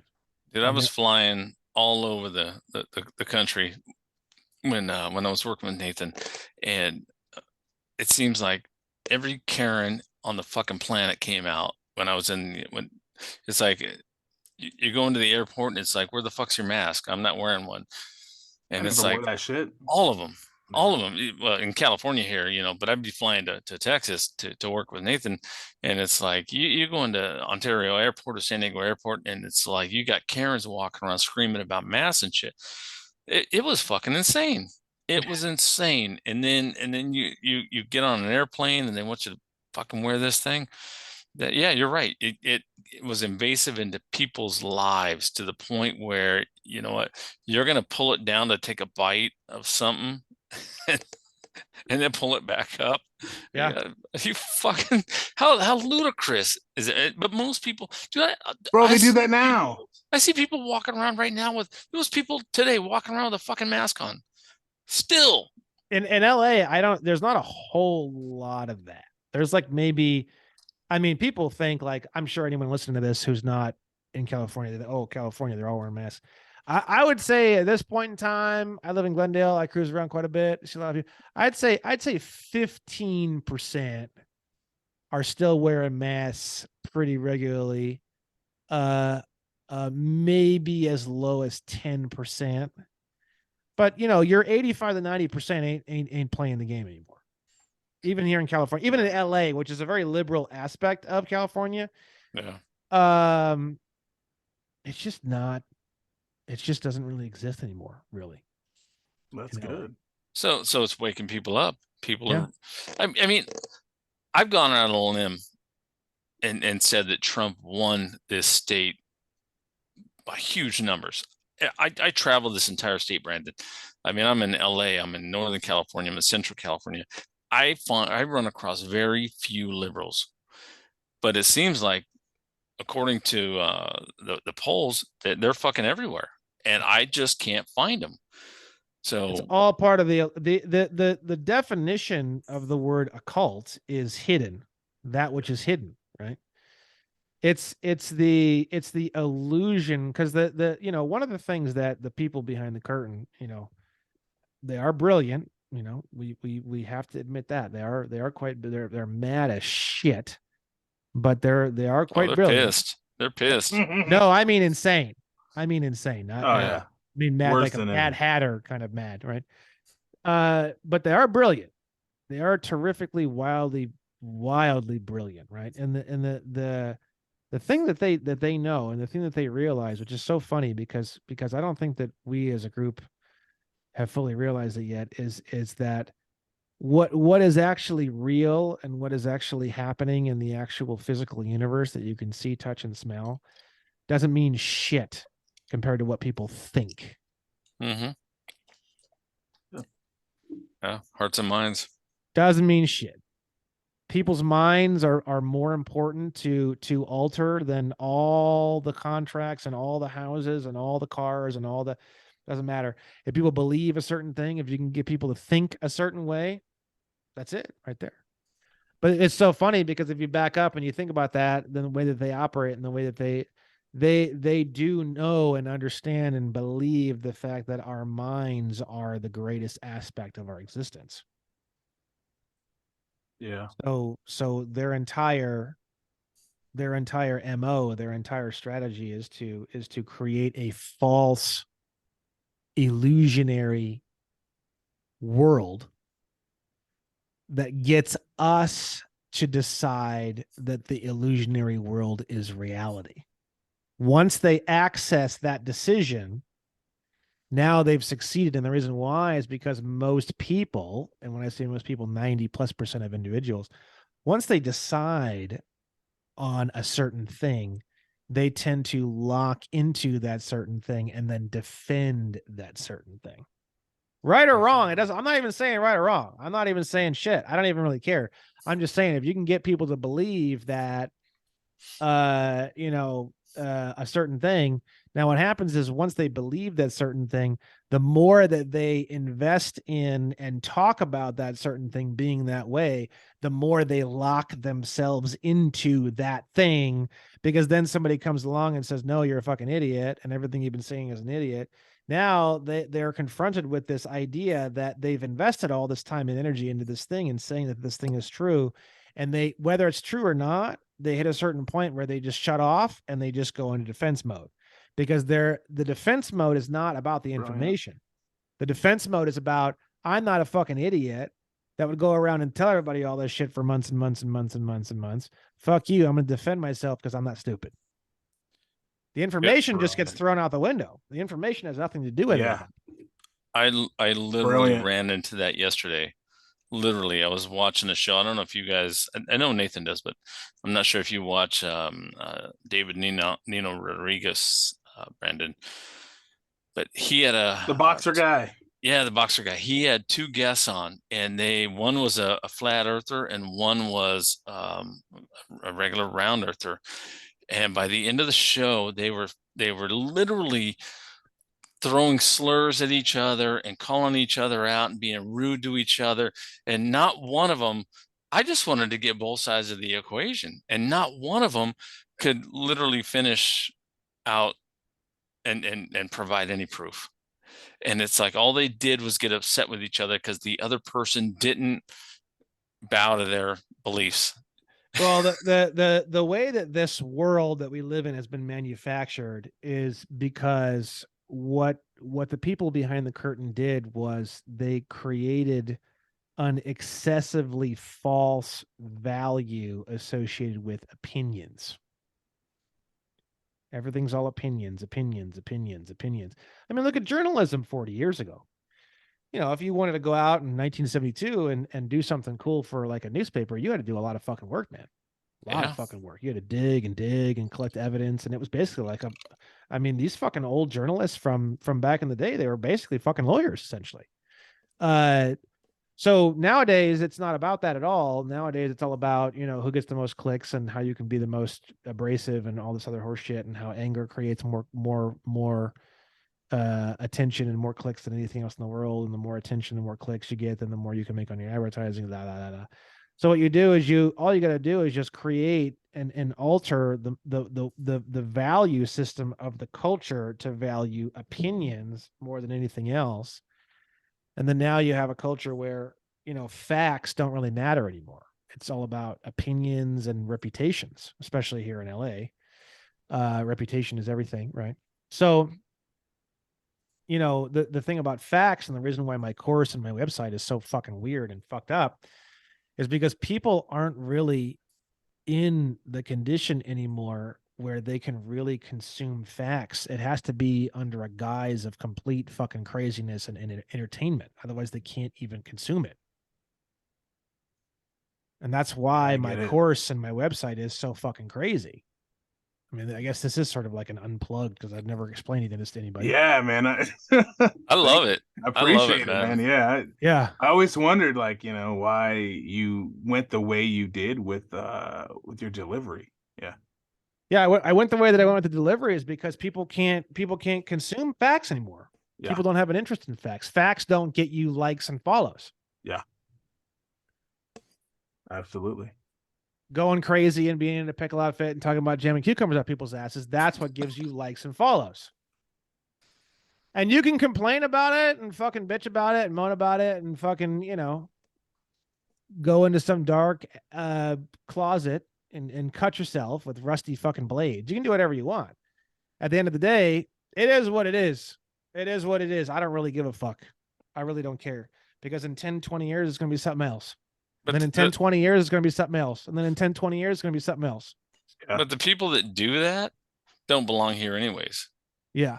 You know, those are the people that they don't belong in this course. If you want the information that you put out in this course is fucking magnificent, man. It's stuff that Nathan and I have been talking to people. We travel the country and we've been talking to people. I sit in a fucking bar and I lay this out to people and they're like, what are you fucking talking about? it's you can lay this stuff out till you're blue in the face, but if someone's not ready to accept it, you know what? Seriously, I've sent like 3 people your way so far. Thank you. I say, just go to this course because you're going to get it, and if it offends you, then you don't belong here. Yeah, exactly. That's why I did it that way. That's exactly right. Exactly right. Because I'll tell you right now, the kind of people that find the abrasiveness of what I do as a breath of fresh air, they're the best people. They're the best people. I mean, I have so many new friends. I mean, not so many in person, but over the internet and stuff. Hopefully, I'm hoping at some point in time, more local people. I started running YouTube paid ads recently. And I run YouTube paid ads in LA County and Orange County. So you might actually see one at some point. It's a full-blown hour-and-a-half Tai Lopez style long form video ad that breaks down all this shit. And I actually pay to have it shown on YouTube right now. I just started a few weeks ago. So I'm hoping to create more of like a local, I don't know, something. Do you want us to throw those links up? Yeah, it's on my YouTube channel. If you go on my YouTube channel, it's how to live tax free in Los Angeles County and Orange County, something like that. It's the name of the video. It's one of the newer videos I have up there. The way that I did it was I posted the video on my actual channel, and then I used that video and paid to do the paid advertising. So you can actually just go on my channel and you can actually view the ad. But I do a nationwide Facebook advertising. That was the one that you saw, right? Yeah. That's nationwide. That's across all 50 states and District of Columbia. And then the video ads are only for right now until once I crack Infinite Credit, I'm gonna start doing like $120,000 a month on advertising. Obviously, right? Yeah. That's what I want to do. That's like the main goal that I have behind all of this. You're gonna have people blowing you up at that point. Yeah. Oh yeah. Well, I've got it down to, I mean, obviously the name of my course is very wild and all my shit's so wild, and the ad that I have on there is so wild. I get about 75 cents to a sign up. Which I mean, I've been in this industry, marketing and sales, for 14 years. I mean, in my opinion, that's pretty fucking good. So every 75 cents that I spend, I get a sign up. So if I spent $120,000 a month, it's a lot of fucking signups, bro. Yeah. I'd be at a million.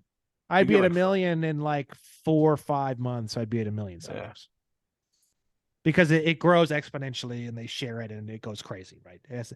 That's the one aspect of what I do, is that it's a very, very viral thing. The problem is it's very, very viral, but like it's very, very viral in like noise and like people sharing it, but it's not very, very viral on the people receiving it on the receiving end, as you guys know, right?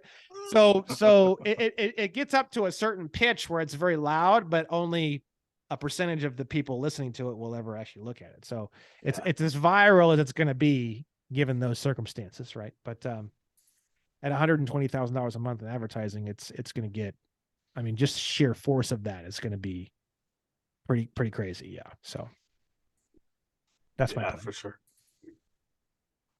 Ed, what do you got, man? Man, there's so many things I want to talk to you about. The passport thing, kind of circling back to the passport thing. You would talk today about going to the post office, and I tell people, that's all I ever tell people, is go to the post office, because people that have listened to David, and I've got a few of them who didn't take my advice. They listened to David. They went to the post office. They literally drove from San Diego to Tucson, and Tucson literally escorted them out by armed guard and said, "Don't come back." And I try to tell them, just go to the post office, because they don't give a fuck. They will take your papers. They'll put them in an envelope. They'll send them off. You can sign them how you want. You can do whatever you want. And they don't care. So I'm really glad that you put that out there, that you just say go to the post office, because the San Diego passport office, I got turned away from about 3 years ago, and it sounded like either you or someone else got turned away from the LA office. They're behind 2 inches of bulletproof glass. They don't have to listen to you. They can just escort you out and say don't come back. But I had one lady who I had the first person I contacted when I went in there to do it, and she said, no, you need to do the DS-82. No, you need to do the DS-82. No, you need to do it. I said, look, it's a special kind of passport, and I'm trying to get a different kind of passport. And she's like, there's only one kind of passport. And I said, no. I said, there's different types. I said, I really just need to do this DS-11. Can you help me just do the DS-11? And she said, okay, let me take you to my boss. And I said, take me to your leader. And she took me to the boss lady who had been working there in the passport office for like 17 years. And I found out that, how it works is you have the actual passport staff, And then when the passport area is really, really overbooked and really, really busy, just normal non-passport postal office staff will come into the passport area to assist on overflow. Makes sense. Yeah. So that's the problem. Yeah, okay? that makes sense. These people who come in on the overflow don't have a fucking clue, bro. They don't have a fucking clue. They come in occasionally to help with overflow. They've never seen anything like this. They think you're weird. It's the people who have been there for a while, especially the ones that have been there for 15, 17, 18 years, like the lady that I found, thank God. They're the best. They've seen it before.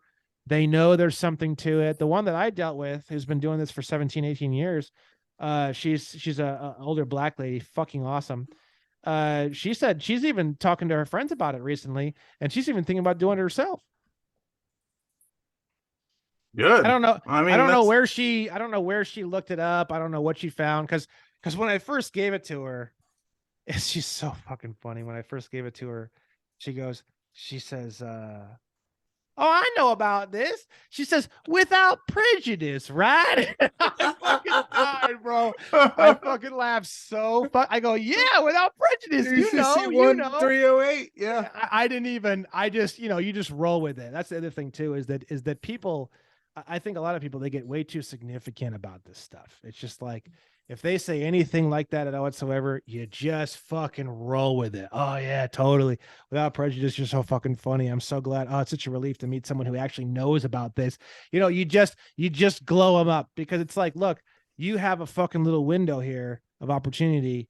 Don't fuck it up by talking about some stupid shit, or saying, "Oh, do you know about this?" or, "Oh, I'm a state national," or, "Oh, I'm never going to pay taxes." Like, just don't. You just glow them up. You just say, "Oh yeah, without prejudice, you're fucking awesome. Thank you."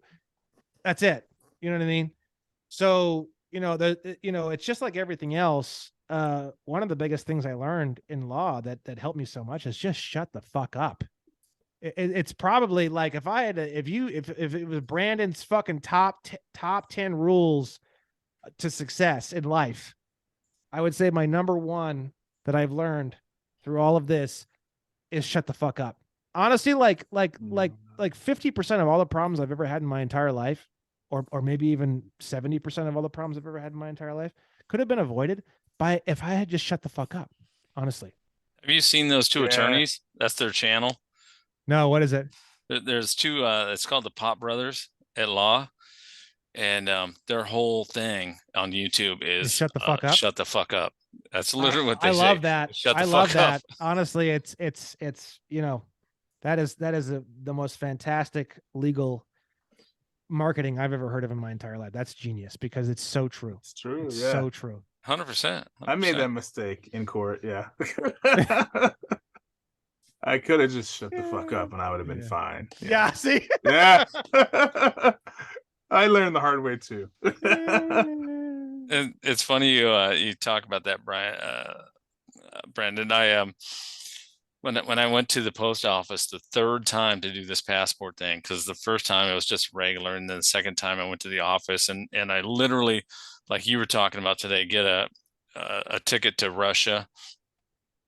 I wasn't getting a ticket to Russia since I'm in San Diego. I booked a room down in Baja, and I said I got to go there this weekend, and they accepted it. They were good with it. Okay, so I got my passport quick, and I tried it out. That's the one that the cop was like, he laughed and he still wrote me a ticket. But the third one I did, that I did through the post office, like you tell people to do, through the post office, because that's the easiest way to do it.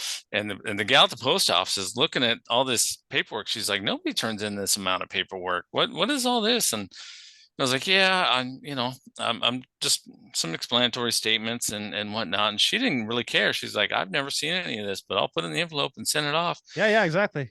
And so I told her, just like you're talking about, I didn't overload her with anything. I just said, hey, listen.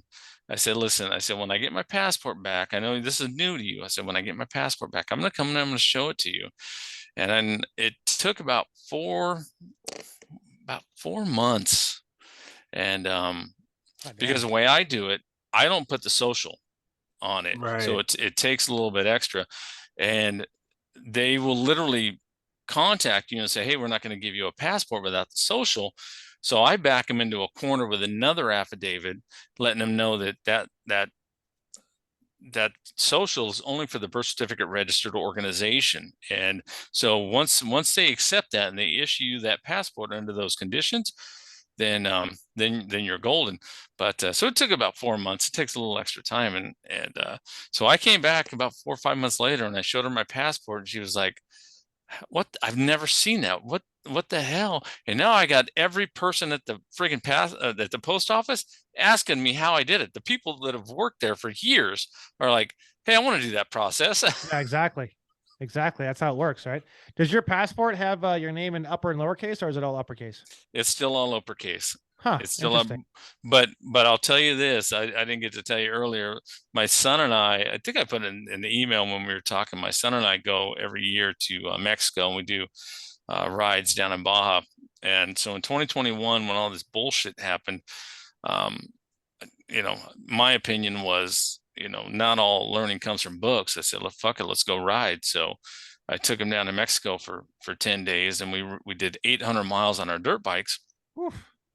So coming back across the border after that, I was pretty fucking beat up, dude. I'm in my 50s, and I've been crossing the border my whole life. I grew up in San Diego, so I had about enough shit. They pulled us into secondary, and I sat there for about 20 minutes, and there's there's cars next to me, and there's people in handcuffs, and there's drug dogs running in and out of trunks and looking for shit.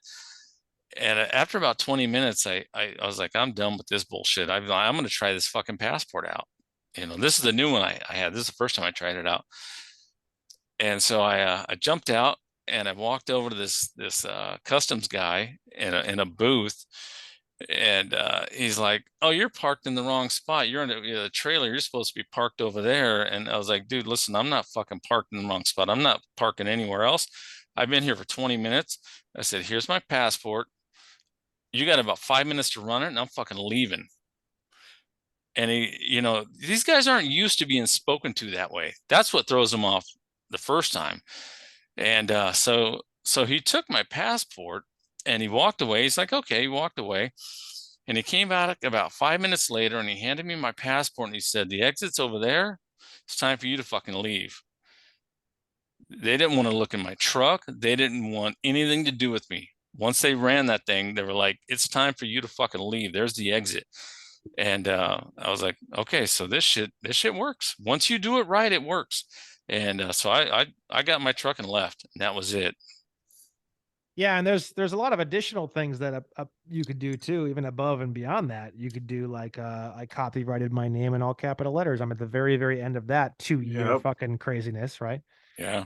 And then you also have a name change process. You can go in and do a name change process where you show up and you say something like you just write up a really simple affidavit that says that you're a little bit worried about the fact that there might be some people who are building constructive trusts and creating trusts of your name in all capital letter. You don't even talk about the cestui or anything. You just say I'm a little bit worried about the fact that there could be some people using constructive trust against me.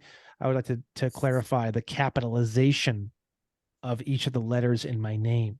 That's all the affidavit is. And then you just go in and they stamp it approved. And then you can actually use that, and you can actually send that to credit card companies and stuff. And they can actually change there's no reason to do any of that though. Because the more I learn about all this, the more I realize the all caps name is a corporation. You have limited liability as long as you operate behind the corporation. So why you would want to eliminate that limited liability doesn't make any sense to me. It's actually better to leave the all caps name and then just operate as the agent on behalf of the principal. And then you have the all caps name and you operate as the agent behind the all caps name. I have a durable power of attorney now that I send to everybody that proves that I'm power of attorney over the all caps name. I operate as the agent on behalf of the principal. I'm always talking about that. I'm the agent on behalf of the principal. I have a fiduciary duty to the principal. Can you help me? I have a fiduciary duty to the principal. It also eliminates a lot of the tension. I'm not this, I'm not that, I'm not this. You see that can create a lot of tension in a relationship and a conversation. But when you say, hey, I have a fiduciary responsibility to the principal as the agent, can you help me with my fiduciary duties? It melts. a lot of the studies that I do and a lot of the tests that I do and a lot of the things that I've been doing now for many months is all about enforcement. How do you get all this stuff done through human interaction, right? And I find that the agent principal relationship improves enforcement like a billion-fold. It's no longer about me. Like, I don't want to talk about me. I'm just the agent. I'm just the agent. I'm not talking about anything. I don't give a fuck about nothing. Now, obviously, on my durable power of attorney, as per 28 USC 1746, within the United States and without the United States. You guys are familiar with that, right? Yeah. Absolutely. TC. I, as the agent, I'm without the United States at all times, but the principal is within the United States at all times. So the principal signed the durable power of attorney within the United States, and the agent signed the durable power of attorney without the United States. My durable power of attorney is actually available for anyone who wants to see it on my public notice page near the bottom of the page. I have the entire thing, including all the notary symbolization and all the signatures are all there live for anyone who wants to see how I did mine. But operate as the agent on behalf of the principal. I mean, that's how it is anyways. Yeah. Yeah. Why bother trying to get rid of the all caps name, or why bother trying to get them to operate and change all that when, you know, just like everywhere else, if you have a corporation, you have limited liability. Why not just stand behind the limited liability of your all caps corporation? Why not enjoy it? Yeah, that's what I try to teach people too, is to just take control of it. Yeah. Take control of it and use it. Take control of it and use it. They won't talk to you, but they'll talk to the principal. Yeah.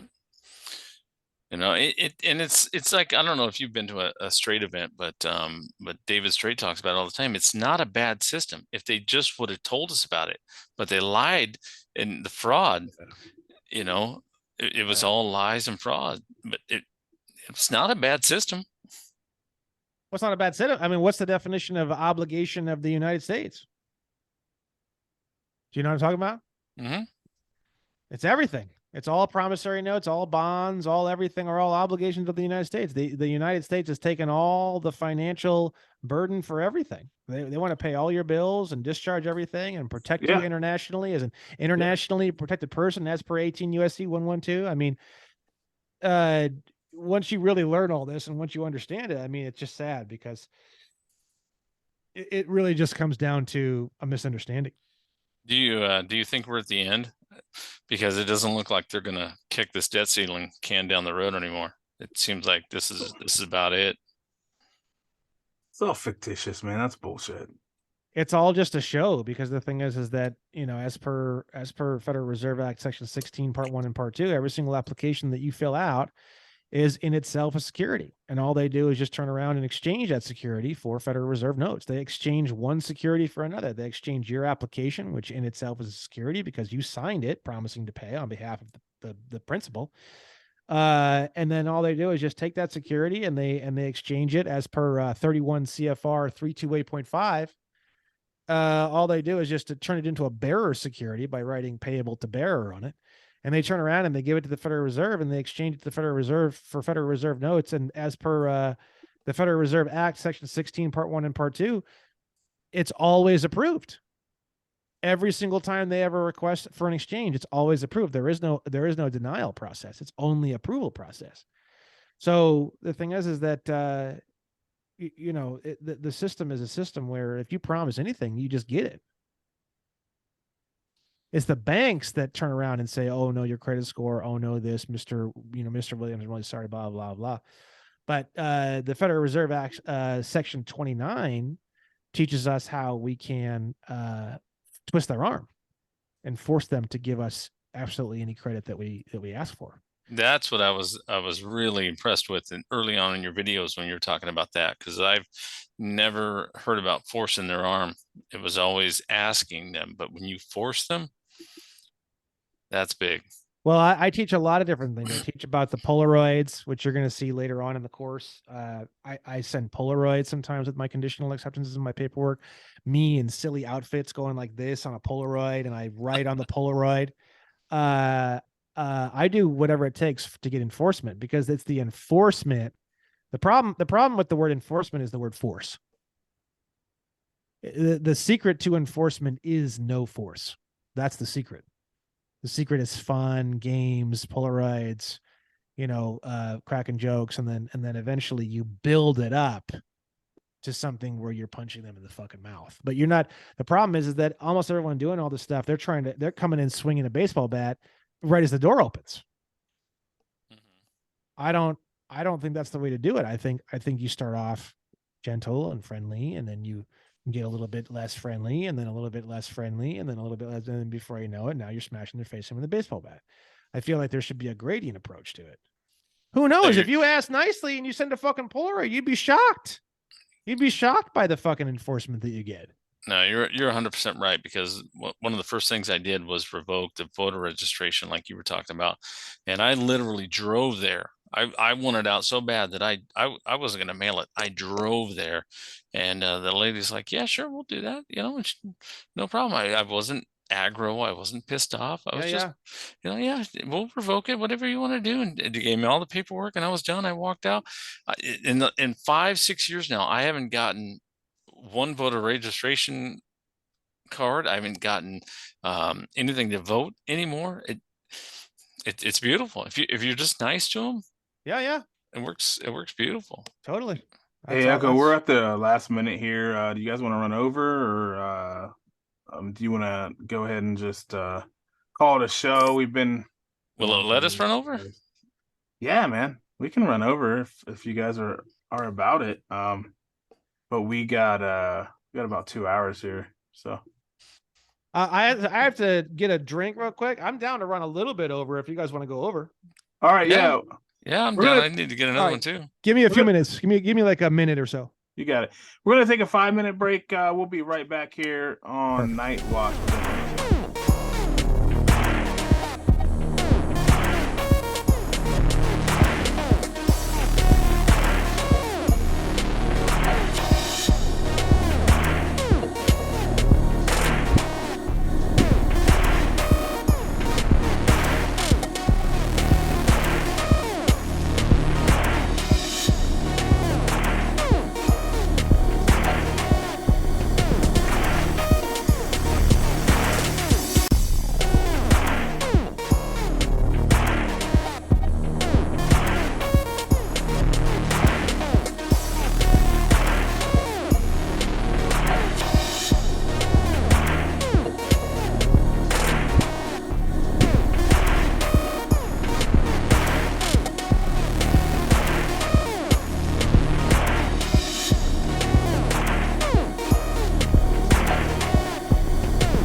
Bring it in. Hey, so we are sitting here. We got a dual podcast tonight. We got Night Watch with Echo Hotel, All Aware with Nathan Roshan, and we're sitting down here with Brandon Joe Williams, and we are just talking about everything. We are unplugged tonight, talking about whatever. We had a plan tonight. It didn't really go as planned, but that's okay because it's authentic and it's real, and we're with Brandon Joe Williams. So welcome back, everybody. What are we talking about now, guys? Hey, I'll tell you, my plan from now on is I'm just gonna do what you guys are doing, because I'm doing these big ass drinks with water, and I keep having to go to the bathroom. I'm gonna have to. Bro. I'm just gonna cut it down to the straight stuff. Straight. No more cutting it with water. No water for me. Water? Yeah, this is not water, man. I don't know if you can see that because of my camera, but it came through. So Brandon, let me so touch on something real quick. The last video I watched today was the license video, and I've literally been telling people this for 2 years now. Go and fix your driver's license, and in California, it's super easy. They don't give a fuck. No, they don't care at all. They don't care. You can check non-US citizen. You can. I remember I'm like, okay, the biggest problem I'm going to have is when I have to sign this thing, and I literally signed. I did a little bit differently than you did. I signed all rights reserved. I did the care of and the all rights reserved and all the whole thing, and they didn't give a fuck. But when Nathan went and tried to do it in Texas, they shut him down. They would not even fucking accept it. They were like, so certain states just will Well, not accept it. they did, but it was after, like, when I went the second time, uh she didn't even know what the hell she was doing. And so I signed all rights reserved, copyright my name, UCC 1-308, all that stuff. That was fine, but they did have questions and they were like, well, what the fuck is this? But it's my signature, right? So they put it on my license. They put it on my license. But I think what Echo is saying is, like, when I had an incident that happened. And I think we went into it one time on a podcast. I don't feel like going into it now, but it's a thing that involved me going to jail illegally.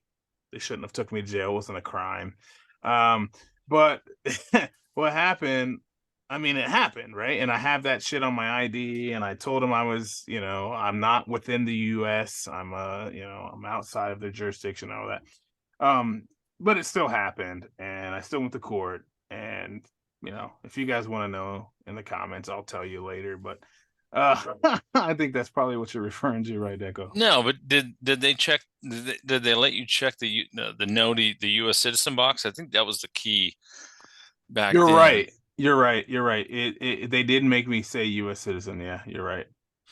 Yeah, That whereas was California, they don't give a fuck. That guy didn't care well. what I checked. Well, in Ohio, because I originally from Ohio. When I was in Ohio, they don't give a shit. But when I came here and I was converting my license from, I have a commercial driver's license, I should say. So it is a license. It's a professional license, so it's not like a regular driver's license. So when I converted from Ohio to Texas, they were like, "Well, you're a U.S. citizen in Ohio, so you're all of a sudden you're not here in Texas." So I just did it. That was early on before I knew what I know today. That was 2019. So, and that's my whole thing, because both you and I have a commercial license. So like yeah. it's like with Brandon. That's why I appreciated that you put that video out today. It's been out for probably a year now, but I watched it today. And some of us can't give up that license. I have a commercial license, but I can choose not to give it if I'm not in commerce. Yeah, I can say a couple of things about this. I get a lot of questions about this from I get truckers, lots of truckers, because they're on the road a lot. I get it. All right, there you go. I probably know more about the trucking culture now after doing all this than I ever did anything before, because it's a lot of them are listening to a lot of this information. So first and foremost, if you have a problem with somebody and you don't live in the middle of fucking nowhere, you smile, you take your paperwork back, and you say, "Have a nice day," and you leave, and you go someplace else. You go to a different post office to do your passport. You go to a different DMV to do your DMV. Now, if you're in the middle of fucking nowhere and it's 3 hours to get to a fucking another DMV, fine. But I think one of the biggest issues people have is they have a losing hand of cards, and they just keep going down the road of playing their hand, and it's just stupid. Knowing when to hold and when to fold, I think, is really important with all this stuff. If you, I had a close friend of mine who went into a passport agency here in down in Long Beach, and the big, huge, fat, weird looking guy, creepy vibes, the whole thing. She's a beautiful girl, and she says, and he says, "Oh, you're one of those sovereign citizens trying to fucking get out of paying federal income taxes, aren't you?" And I said, she tried to handle him, and she came back to me and she was like almost in tears and this and that. I said, "Yo, you need to know when to hold them and when to fold them. If you go in anywhere, you're dealing with anybody at all whatsoever, and they start getting hostile towards you, or they're just fucking weird and angry, you start getting bad vibes, just stand up, say thank you very much. You can even shake their hand. Don't be a dick. Take your papers and fucking walk away." Just fucking walk away. Honestly, it's not worth it, because even if you did get them to process your information, you're not going to get what you want. They're going to fuck up the processing of it, whether it's sabotage or not. You're not going to get what you want. Okay. Yeah. That's the first thing. Second thing is that I restructured all the contracts in my companies. And the way that I restructured all the contracts in my companies is that during transportation, whatever it is that my people are transporting is owned by me and my trust during transportation.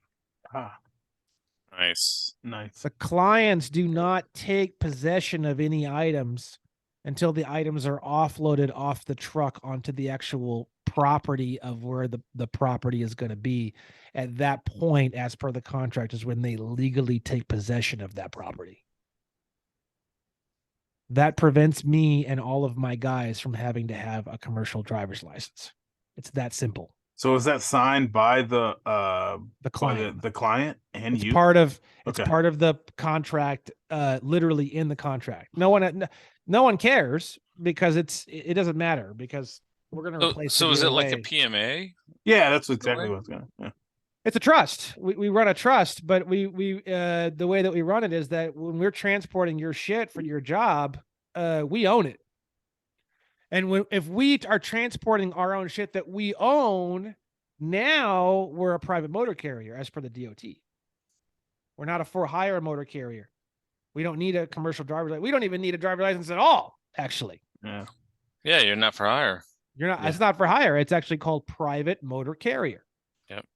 So we have a private motor carrier DOT number, and I have a private motor carrier DOT number for my personal shit. And then I'm working on getting one for the company. I just working on it just means I'm lazy. I haven't done it yet. And it's in the contract. Two things in the contract that are really important. Point number one, I tell them literally in the contract, it states that the person signing this contract is promising to pay. That way I just know for sure 100% the wording on the contract is a promissory note. And then I know 100% whenever I'm ready, whenever I get around to it, whenever I crack it, I can go and I can exchange that bearer security for Federal Reserve notes. It says right on there, by signing this documentation, this is a promise to pay. Okay, that's the first thing. Second thing, whatever you're transporting, if you're transporting anything at all, it's owned by us or the trust or however you want to say it. And it's not the possession of the item or the thing is not taken by the client until it's actually dropped off physically on the client's property. I like it. Yeah. Cool. And that gets around everything. That's how you get around everything. You don't even need a driver's license. You don't need a commercial driver. You don't need absolutely jack shit. You don't need to stop at way stations. You don't need to do fucking nothing. You're gone. You're outside the system completely. Now, the only way you can't get around that is passengers, like Uber.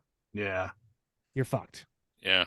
You drive Uber or you're a chauffeur or a bus driver, you're fucked. You can't do anything like that. You need a CDL. So really you only need a CDL if you're transporting human beings. Yeah. If you're transporting goods, you can get around it. If you're transporting hazardous materials, you probably can't get around it.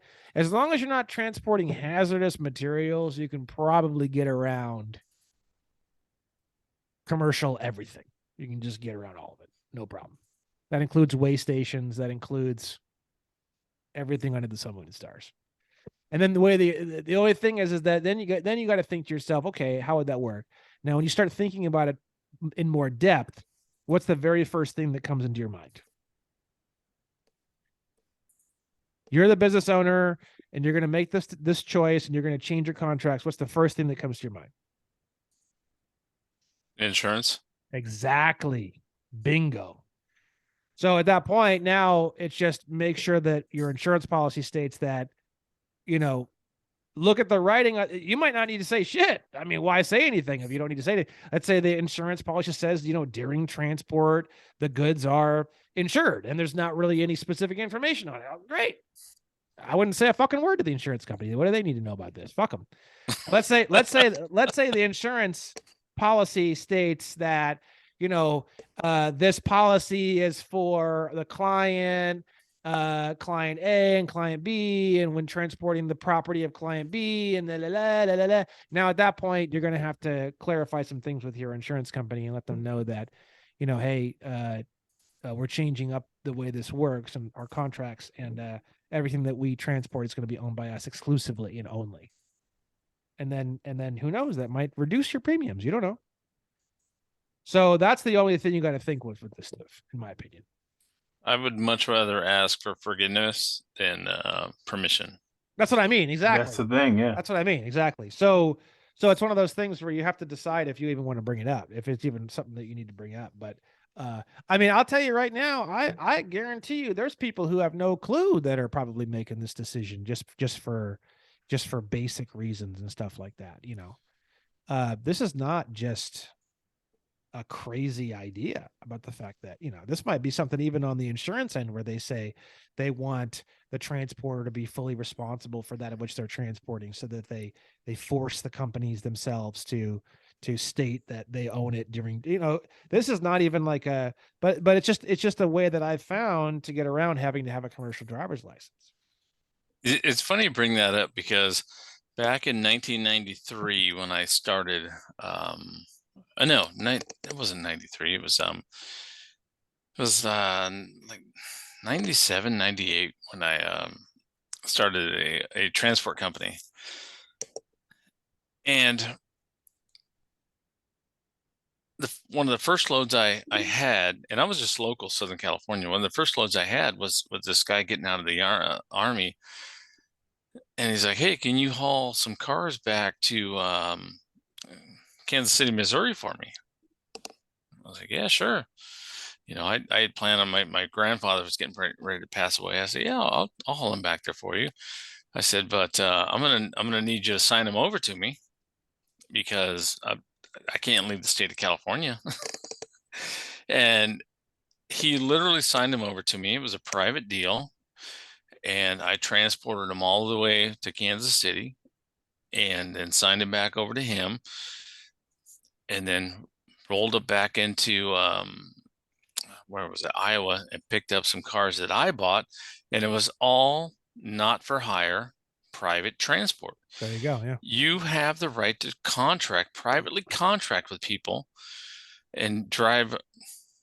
I hate to use the word drive, travel where the hell you want to travel in this country without a license. With a license, you're right. It's if you're hauling cargo for someone else, if it's an Uber, whatever it is, but you have the right to contract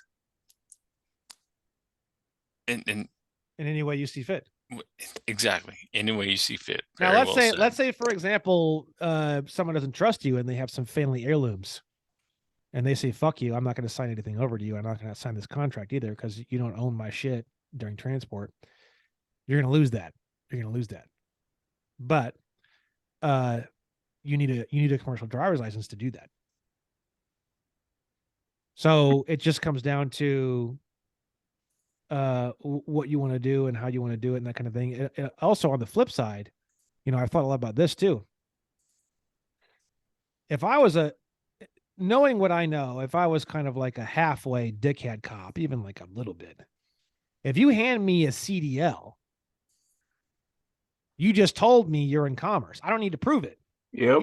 You just waived your Fifth Amendment. Yep. Right. That's how I look at it. Right. That's how I look at it. So exactly. It's like, and that's not even, that's being like only like a 20% dick. That's not even being like ultra dick. That's just like a dick. Like you hand me a CDL, I don't need to prove that you're in commerce. That just gave me jurisdiction. So it's one of those things too, where you got to think about on the flip end. It's like, you know, when you get pulled over or when you get talked to by a police officer, when you hand them that CDL, that's it, man. That's the end right there. So I give him my passport, man. So when you give them the passport and so what I would do in a situation like that, and the way that I've partially set up my company and I'm working towards setting up my company, I'm just lazy, is you know, they carry around the definition of private motor carrier. They carry around a printout of their DOT registration printout. They carry around the passport. And then basically the question is very, very simple. I'm not involved in commerce. I wouldn't even say jurisdiction. That just pisses people off. You can't do anything to me. Nah. What are they going to do? They're going to tase you and beat the fuck out of you. Okay. 100%, or drag you out of a window. Yeah. So what do you do? But that's just human. That's not police. That's just human fucking reaction. go, nah, nah, you can't get me, nah. I could be on a motorcycle and go, nah, nah, fuck you, yeah. They're gonna fucking sideswipe me and kill me. You know what I mean? That's just human. That's just human being. That's not like police. People, oh, police. It's not police, right? So the way I look at it is this. I would say something like this. Look, I'm not in commerce. If you believe that I am in commerce, or you see something here that is going on that makes you indicate that I am in commerce, please let me know and I'll clarify it for you. Because I'm not, as far as I'm concerned, I'm not involved in commercial activity right now. I'm not a for hire motor carrier. I'm not, it gets a little bit more complicated though, because then it's like, okay, if you're driving a vehicle that is registered or was registered and the registration was never cleaned up, technically speaking, the state owns that vehicle. They can do it. They could go walk up to it and smash the windows out and set it on fire. You don't own it. So what do you get? So that's why you have person jurisdiction and subject matter jurisdiction, right? So they wouldn't have person jurisdiction on you, but they would have subject matter jurisdiction on the motor vehicle, because the motor vehicle is technically owned by the state because there was a registration, even if it wasn't paid. You don't have the MSO, you don't have superior title, you're fucked. So they can take you out of the car, place you on the side of the road, and do a little fucking bow and say, thank you, Mr. Ed, so much. We're going to go and crush and burn this piece of shit to the fucking ground because they own it. Right. So you got to think there's person jurisdiction and there's subject matter jurisdiction. Right. So if you really truly don't want them to have subject matter jurisdiction, you need to have the MSO and the superior title thing straightened out. You need to get rid of the CDL and make sure that your contracts are straightened out. You should have a copy of the contract on you and open it up and show the officer, look, this is, I'm not involved in commerce. Here's the evidence. You know what I mean? I own that of which I'm transporting. That's why I'm transporting it as a private motor carrier and not a for-hire motor carrier. Okay. You don't say, nah, fuck you, Officer Green. You don't have jurisdiction over me because I'm not in commerce. I can fucking go 900 miles an hour and fucking smoke crack and put my dick out the window at women that I drive past because you can't do anything, you piece of shit. Fuck you. That's not going to work out so well. Even if it's true, it's probably not going to work out so well. So the thing is that, the way I look at it is how do you navigate the situation? It's just like the agent principle thing, right? How do you navigate the situation in a way where you're actually going to have, you're actually going to get what you want and not get your shit stolen or beaten or whatever. That's the way I try to think with a lot of the stuff. Like, okay, what do I have to do to navigate this in a way where I'm going to be able to be successful without selling my soul to the devil or some crazy shit. You know what I mean? So that's kind of like where a lot of my material goes, and that's where a lot of my information goes, and that's where a lot of my thought processes go, is a lot of it comes down to human interaction and enforcement, and what do you say and what do you do and how do you do it. Like on the financial end, it's the agent principle thing. It's fucking genius. It's really, really effective. On the side of the road, I don't think agent principle is going to be very fucking effective. I think agent principle is a quick way to get you fucking taste. Okay. On the side of the road, I wouldn't do agent principle. On the side of the road, I'd probably do something like, I'm not involved in commerce, and I've really taken a lot of time and effort to make sure that I really clarify that. Here's all the paperwork as to that effect. If you believe that I'm involved in commerce, by all means, please write me a ticket, and I'd be more than happy to show up in court and clarify that for you.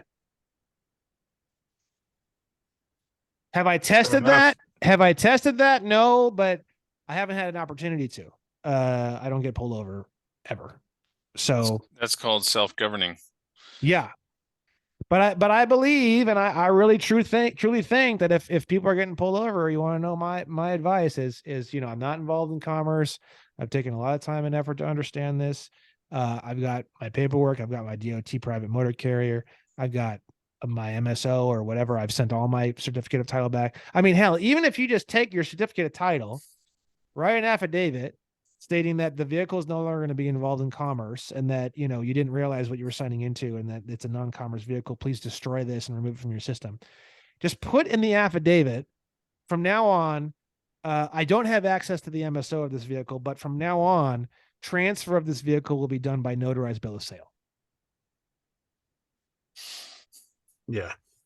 And you can even put in the affidavit that, you know, the notary will witness not only the seller's signature, but also the buyer's signature.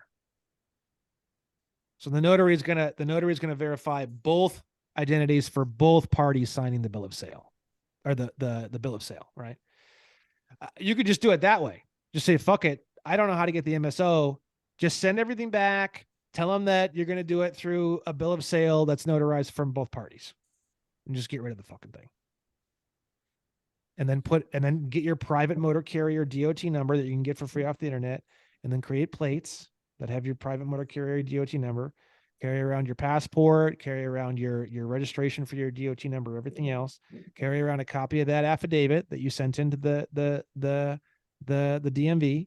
When you get the green card back on the registered mail, make a copy of it, put that in your pocket too, or in your glove compartment.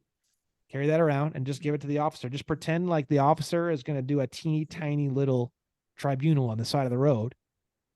And you're going to give him all the information that he needs to know as a judge to make a decision on the matter. Yeah. And if he can't make a decision and he's a dick and he's this and he's that and he's hostile, say no problem. I don't want any problems on the side of the road. You and I both know, officer, that, you know, you're the one with the upper hand here. And if you wanted to smash my face in, you know, we both know that you could do it. Why don't you just give me the ticket? I'll be more than happy to sign it, and I'll be more than happy to go to court and we can sort this out in the courtroom.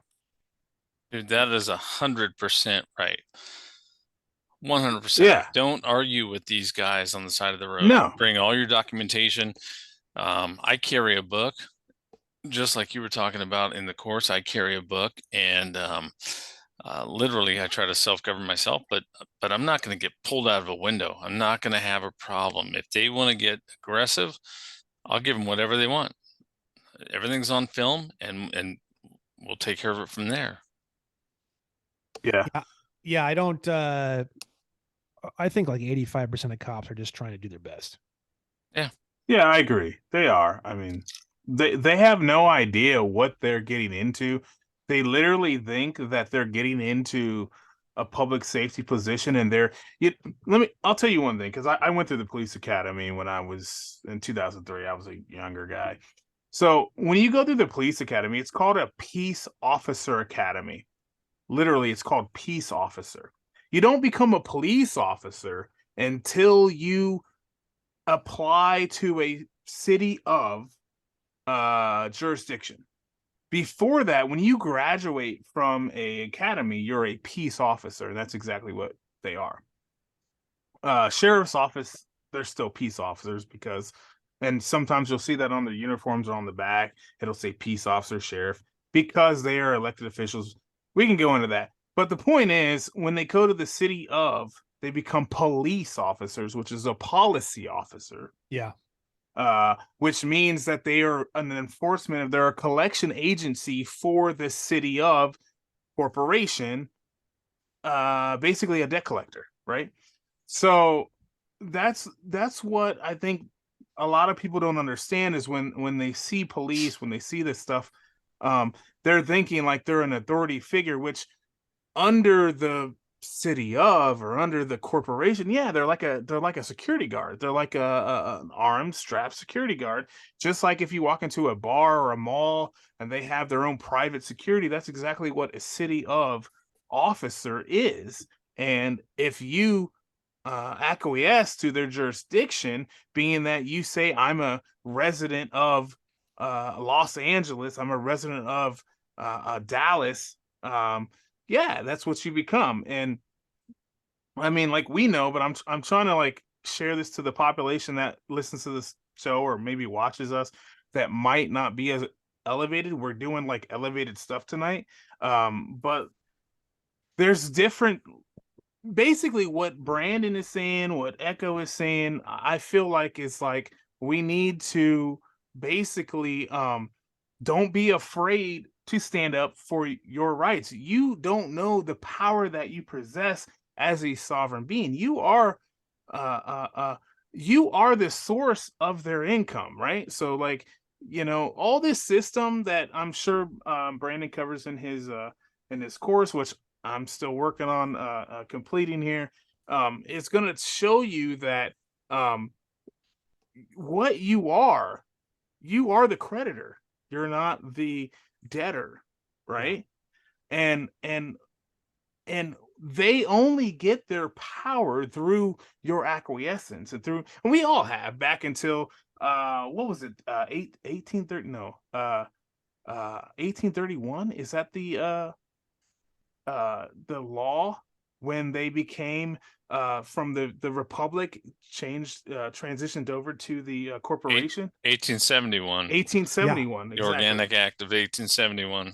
Yeah. So we all, our grandmothers and fathers acquiesced to this plan, and we were born into it.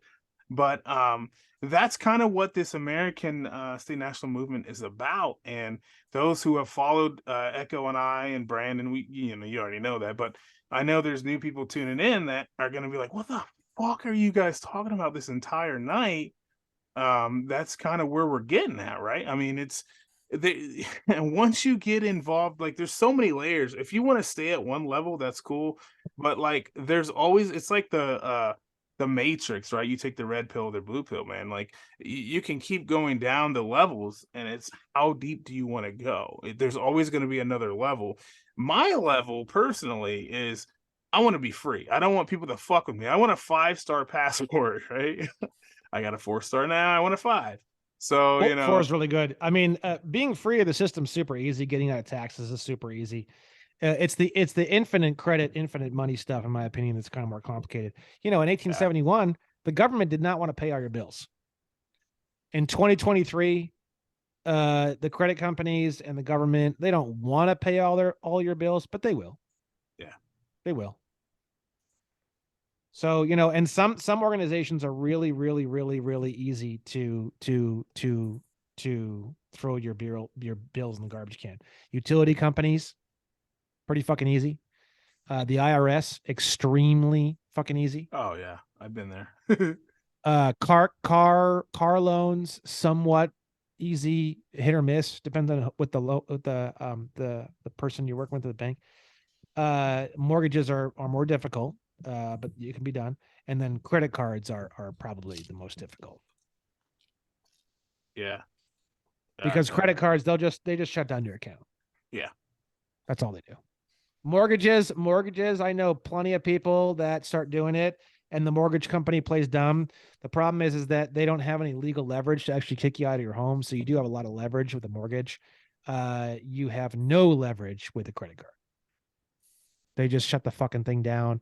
They say, fuck you, fine, you don't owe any of the money, but fuck you, card's gone. That's how they do it. Yeah, exactly. And cars are a bit of a hit or miss. Cars, depending on how you try to discharge them, they will repo them sometimes. Cars are a bit hit or miss. Oh, yeah. Yeah, they'll come after those. I did some crazy stuff with my last car that I got where I could have got it free, and I've never told anybody this. Uncensored. Yeah, right. But and I made a mistake, but I learned from it. But I filled out my paperwork, kind of like what Brandon was talking about with when he got his last vehicle. I knew exactly what to put at the bottom, where to circle, and I circled the price, right? So when you get a vehicle contract, it's going to tell you the price of the vehicle, and it's going to tell you later on the total cost of that loan or that thing, right? And it's going to be a lot more because they add in interest and all this other bullshit. So I circled the cost of the vehicle, and then and then I signed at the bottom my name, copyright, UCC 1-08, all this stuff like that. And I left, right? I didn't register in my name. First of all, I registered in my business, which I'm still stupid. I have an LLC. I haven't it's I operate as a PMA, but it's an LC, whatever. Anyways, so I left. They called me a month later. I didn't pay any bills or anything. They called me a month later and they're like, "Hey, the insurance or the loan company, the bank denied this. So we're gonna need you to come in, fill out this form, blah blah blah blah." I'm like, okay, well, why did they deny it? Because it's already been accepted when I left. And they're like, well, because of the way you signed. I'm like, okay. All right, I'll be in. So I come in, they give me a form, and it's an addendum to the contract, and it says, hey, you're gonna pay this amount, blah, blah, blah, blah, blah. Again, it has to have certain elements on the document. So it had the amount that the vehicle was, the amount they gave me for my previous vehicle, and then it had the total that I would pay over the course of the loan. I circled the amount of the vehicle. I signed it again, like I always do with my stuff, and I walked away. A day later, he calls and says, hey, we sent that in, but the way you signed it, they're not accepting that. Guess what I did? I did nothing for months and months and months. And literally, I had a free truck. I had a $60,000 Dodge Ram 3500 free. I don't know anybody for it, right? And they can't collect on it. Now, where I went wrong, and this has to, and a lot of us understand this as ASNs, like your family or people, they don't understand. So to appease my family, right? Oh man. Yes, sir. That's horrible. I Jesus go Christ. God, I that's go painful. I go Painful. in and I sign the document, and now I owe $650 a month on this. Why? What did your parents? What happened? You're right. You're right. What did your It's family say? parents. You're right. It's parents. Exactly. What did they say? It's unacceptable for you to Yeah. go and get a free blah blah blah. Well, they were like, no, like you're gonna get in some super serious trouble in the future, and like they're stressing the fuck out over this shit, like white ghost shit stressing. Oh wow. Yeah, and I'm like, and they're like, you please go in. I don't want it. So I'm like, okay, I'll go in and I'll fucking sign this thing. And to be honest with you, that's exactly what happened. So now I'm paying this shit. Like, I'm sure there's a way I can do some stuff to Oh God, yes, easily. Yeah. And I'll probably do that at some point, but at this point it's fine. I'm just gonna pay the thing for now. But that was the first thing that I did outside of my passport that proved to me that what I know and what I am doing is legit and it's real, because they were scared as shit, bro. Like the guy, like the second time I came in, when I really signed it the right way, and I was like, all right, fine, fuck it, I'll take it. The guy, his name was Guy, which is pretty funny, but the dude was scared as shit. He came up to me, he was all nervous and shit, and he was like, do we got to go to HR? I'm like, what are you talking about, dude? Like, I found out that the head guy told him, hey, your guy is here, and we need to go to HR to settle this, because they didn't think I was going to sign that form. But then I did, so then he's off the hook. Everybody's good. But no, this stuff, there's so many different things for people that are not involved in the movement that I can tell you personally. I know that Echo can, and I'm learning that Brandon obviously can. Like, this stuff is not a joke. It's legit. And if you do it in your real life, and if you're ballsy enough to do it, taxes, vehicles, debt. I've sent debt letters, and this is not even within our ASN stuff. Like, I've sent debt letters from my friends. It's just hardcore authoritarian shit I'm writing in there. They don't get fucked with. Their shit disappears. Yeah. And it's just because someone's standing up, and it's illegal. The whole system is fraud. So it's an illegal thing. And if you know just the minute, smallest amount of that, then you can just write letters and challenge them to show you stuff. And when they can't prove it because debt's bought and sold like candy, you can get it released, man. So Anyways, that's Oh yeah, 100%. I mean, I could go. I think in LA the most expensive house is like 400 million or something like that. I could go up there, find out who lives in that house, start sending him fucking bogus bills that they never respond to. Then do a fucking default judgment, and then file a fucking commercial lien on the property, yep. and then basically steal the property out from underneath them, and then go and do a land patent on the property. Yep. I mean, hell, I could probably do a land patent even before I stole the property. I mean, I actually don't know how far all these rabbit holes go. I mean, if I really wanted to, I could probably kick you out of your own house with the sheriff in hand. Yeah. I mean, that's how far this shit goes. So, hey, Brandon, real quick, let me ask you about this because that's where I wanted to go next with the Lodio title. And I went to a course back in 2018 or 19 with Ron Gibson.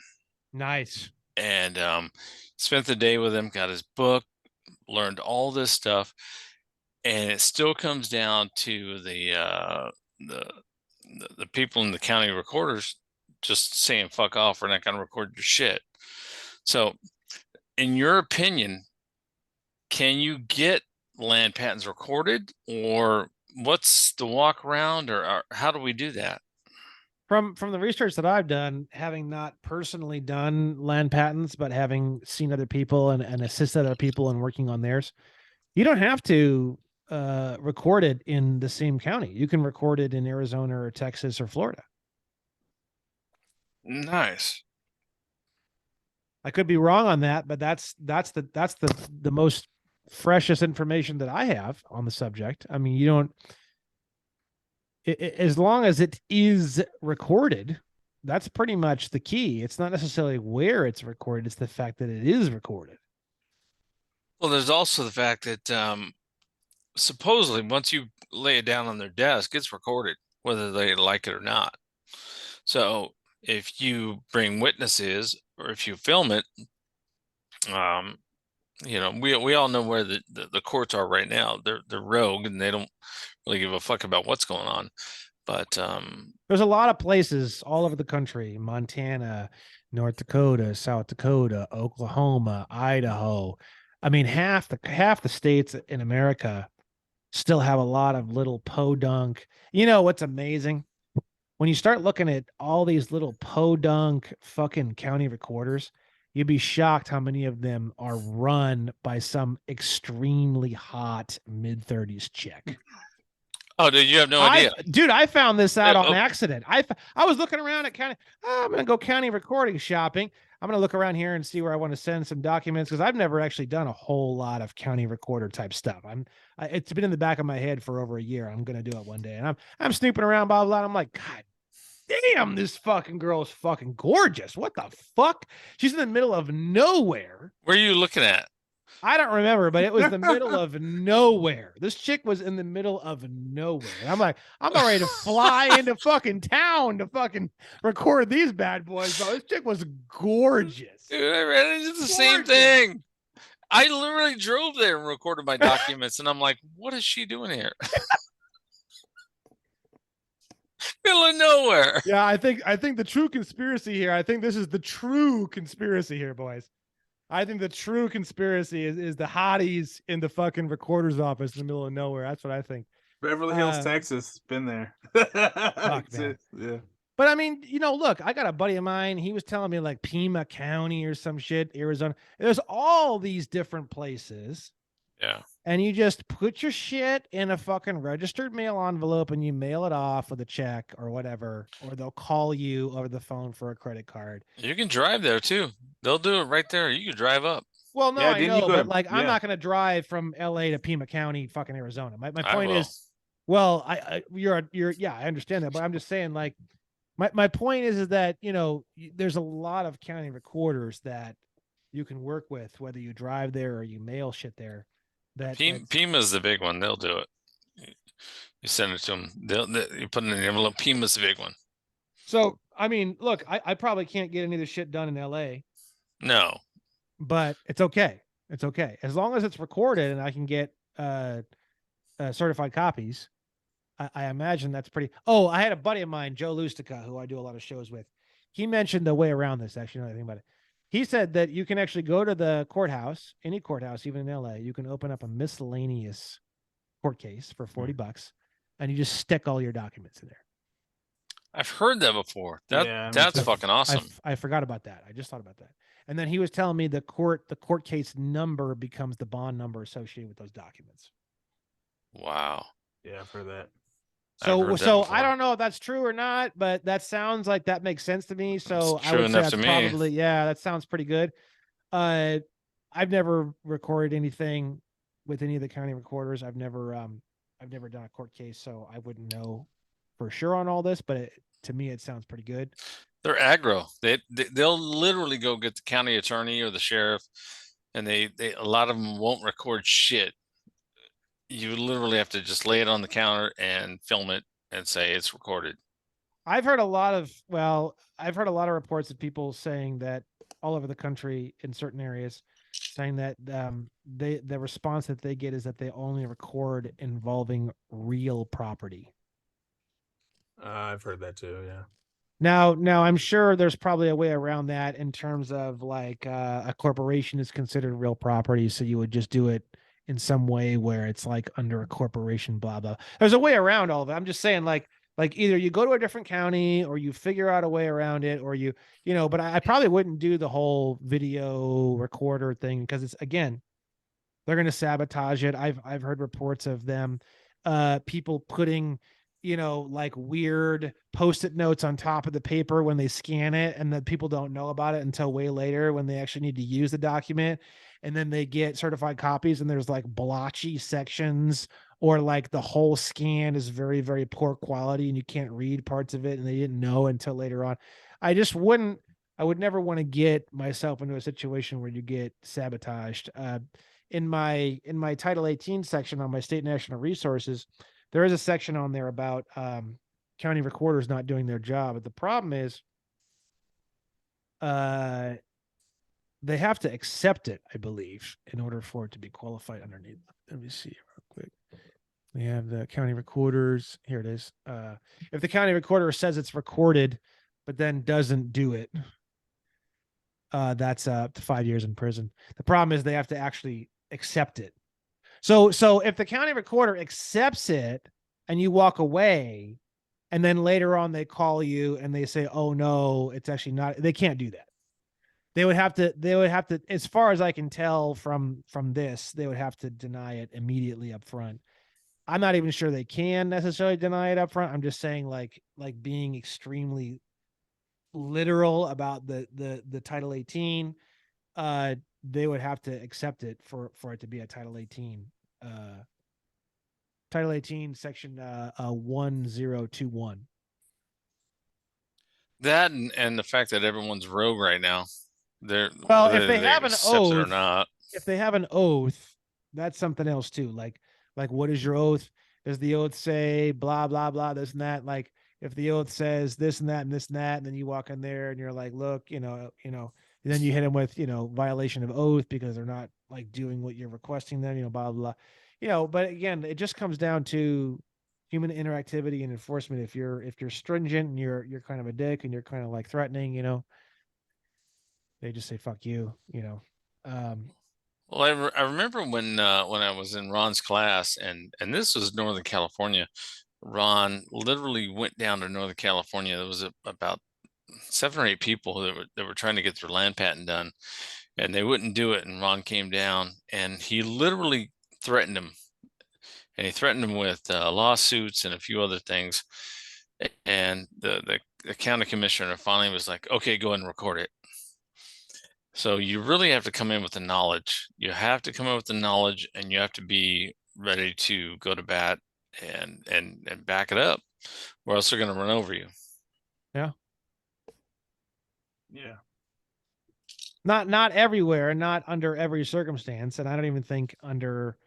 I think a majority of circumstances, from my experiences and the reports that I've gotten, are pretty uneventful.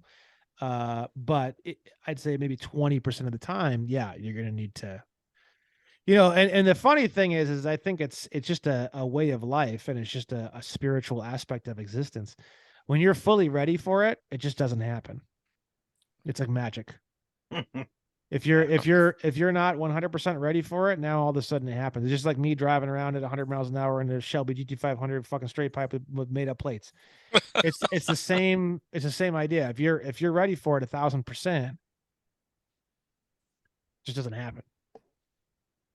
Yeah. Yeah. It's almost kind of a weird, unexplainable aspect of existence almost. You know what I mean? It's like these guys getting pulled over and beaten on the side of the road. They don't know shit. You know what I mean? That's a badass car, though, dude. Yeah, man. I'm thinking that too. That's a badass car. I've driven one of those, man. They're fucking amazing, dude. Yeah, it's a lot of fun. Actually, I think it was in California. I think I was out there working, man, and I took the rental from the LAX, man. No, I think you got a Dodge that time. Was that the Dodge Cobra or the Dodge Challenger? It was a Challenger. Okay. It There you might have been in Yeah. Florida. It was in Florida. Yeah, Either way. so Nathan and I work for a car company, so we got to drive a lot of different cars. Yeah. And but I'm a Ford guy, so I'm down with There you go. with what you're talking about, dude. I'm dropping I got a 72 Datsun 240Z that I'm dropping the 289 in, Ooh. and when I get the time. I got all the parts. Right now, it's getting the time to do it. I'm working on other projects. There you go. That'll be fun. That'll be real fun. Fuck. Hey, I got a 4-minute warning. I don't want to be the bearer of bad news, man, but my computer's kind of lame. It's running low on power and storage and all that good stuff. So it's gonna crash out on us in 4 minutes. Yeah, basically. Yeah. All right, we can wrap it up. We can always do more shows. Yeah, I'd love to do more shows with you. Echo, you probably do too, man. Like, dude, I would, dude. I'm chill. on number 12 right now. I can't wait to get into the rest of them and get you back on and let's go through the rest of them. There was so much to talk about, and I love it, especially with what's going on. So yeah, man, sounds good. I'm down for it. I'll be making some more. Probably my next advanced course video, number 5. I'll probably make that one here in the next couple of weeks. It's gonna be big.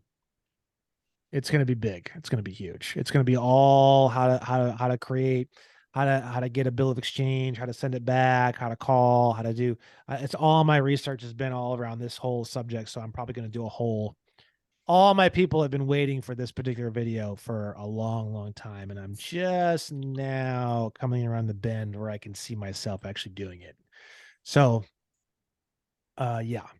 So everybody needs to go to onestupidfuck.com and get in the course, learn what the hell we've been talking about this whole entire episode, if you don't know already, and get free and start living your life and not worrying about the authority figures, right? Not saying we're anti-authority. I'm not saying that. That's something that a lot of times people misconstrue. We're not anti the law of the land is do no harm.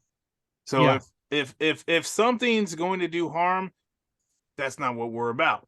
So I mean, that's a pretty easy thing to understand. Do no harm. I mean, think of anything in the world. Are you gonna mind fuck somebody? That's doing harm. Are you gonna rob somebody? That's doing harm. Are you gonna, whatever you're gonna do, that's doing harm. But speeding down the highway, if you're responsible and you that's not necessarily doing harm. If you have an accident, that's fucking doing harm, right? I mean, if you have a gun and you're walking through the streets to protect yourself, that's not doing harm. But if you pull that thing out and start shooting randomly in the air, might be doing harm, because you don't know where it's going to land. So anyways, the point is, that's what I'm trying to get at, is just, I don't know, just do no harm is what we were put on earth. That's the one law that we were given by God, whatever you see that as being, the universe, God, whatever.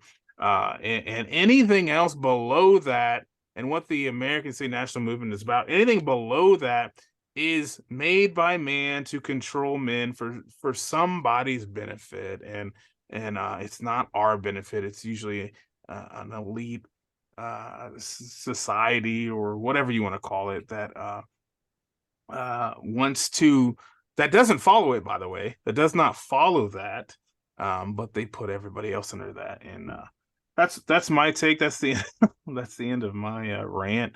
Echo, I don't know if you have anything else to say, man, but we got like 2 minutes and my computer's gonna die, brother. I'd like to give Brandon the last word, because Absolutely. I just want him to promote what he's doing. That's why we had him on. Let's promote your course. Let's promote you, and let's do this again. Yeah, I'm down. OneStupidFuck.com. Sign up for the free course. Comes one video per day for 39 days. At the end, you're going to get a invite to the advanced course, which I'm building out in real time, randomly. I'll just feel good enough one day and make a video. So it's a lot of information, and a lot of lives are changing, and it's all free, and I love it. So thank you, and I'd love to come back, because it's been a blast. This is the most advanced group of people I've ever done a podcast with, so I truly appreciate that, and I'd love to do that again. Awesome. Love you, brother. Let's do it again. Yeah, hell yeah. All right, guys, it was great being on here with you. Thank you, Echo, for letting me do broadcast with you here at allawayrepodcast.com, truemans.net, and then Night Watch, and with Echo Hotel, and follow his links, and Brandon Joe Williams, OneStupidFuck.com. This has been a dual broadcast, All Aware and Night Watch, and we thank you for tuning in. We'll see you next time. And Brandon, you can come back anytime, man. Thank you so much, and we'll talk to you. Thank you. And if you're not all aware, you are now. Night.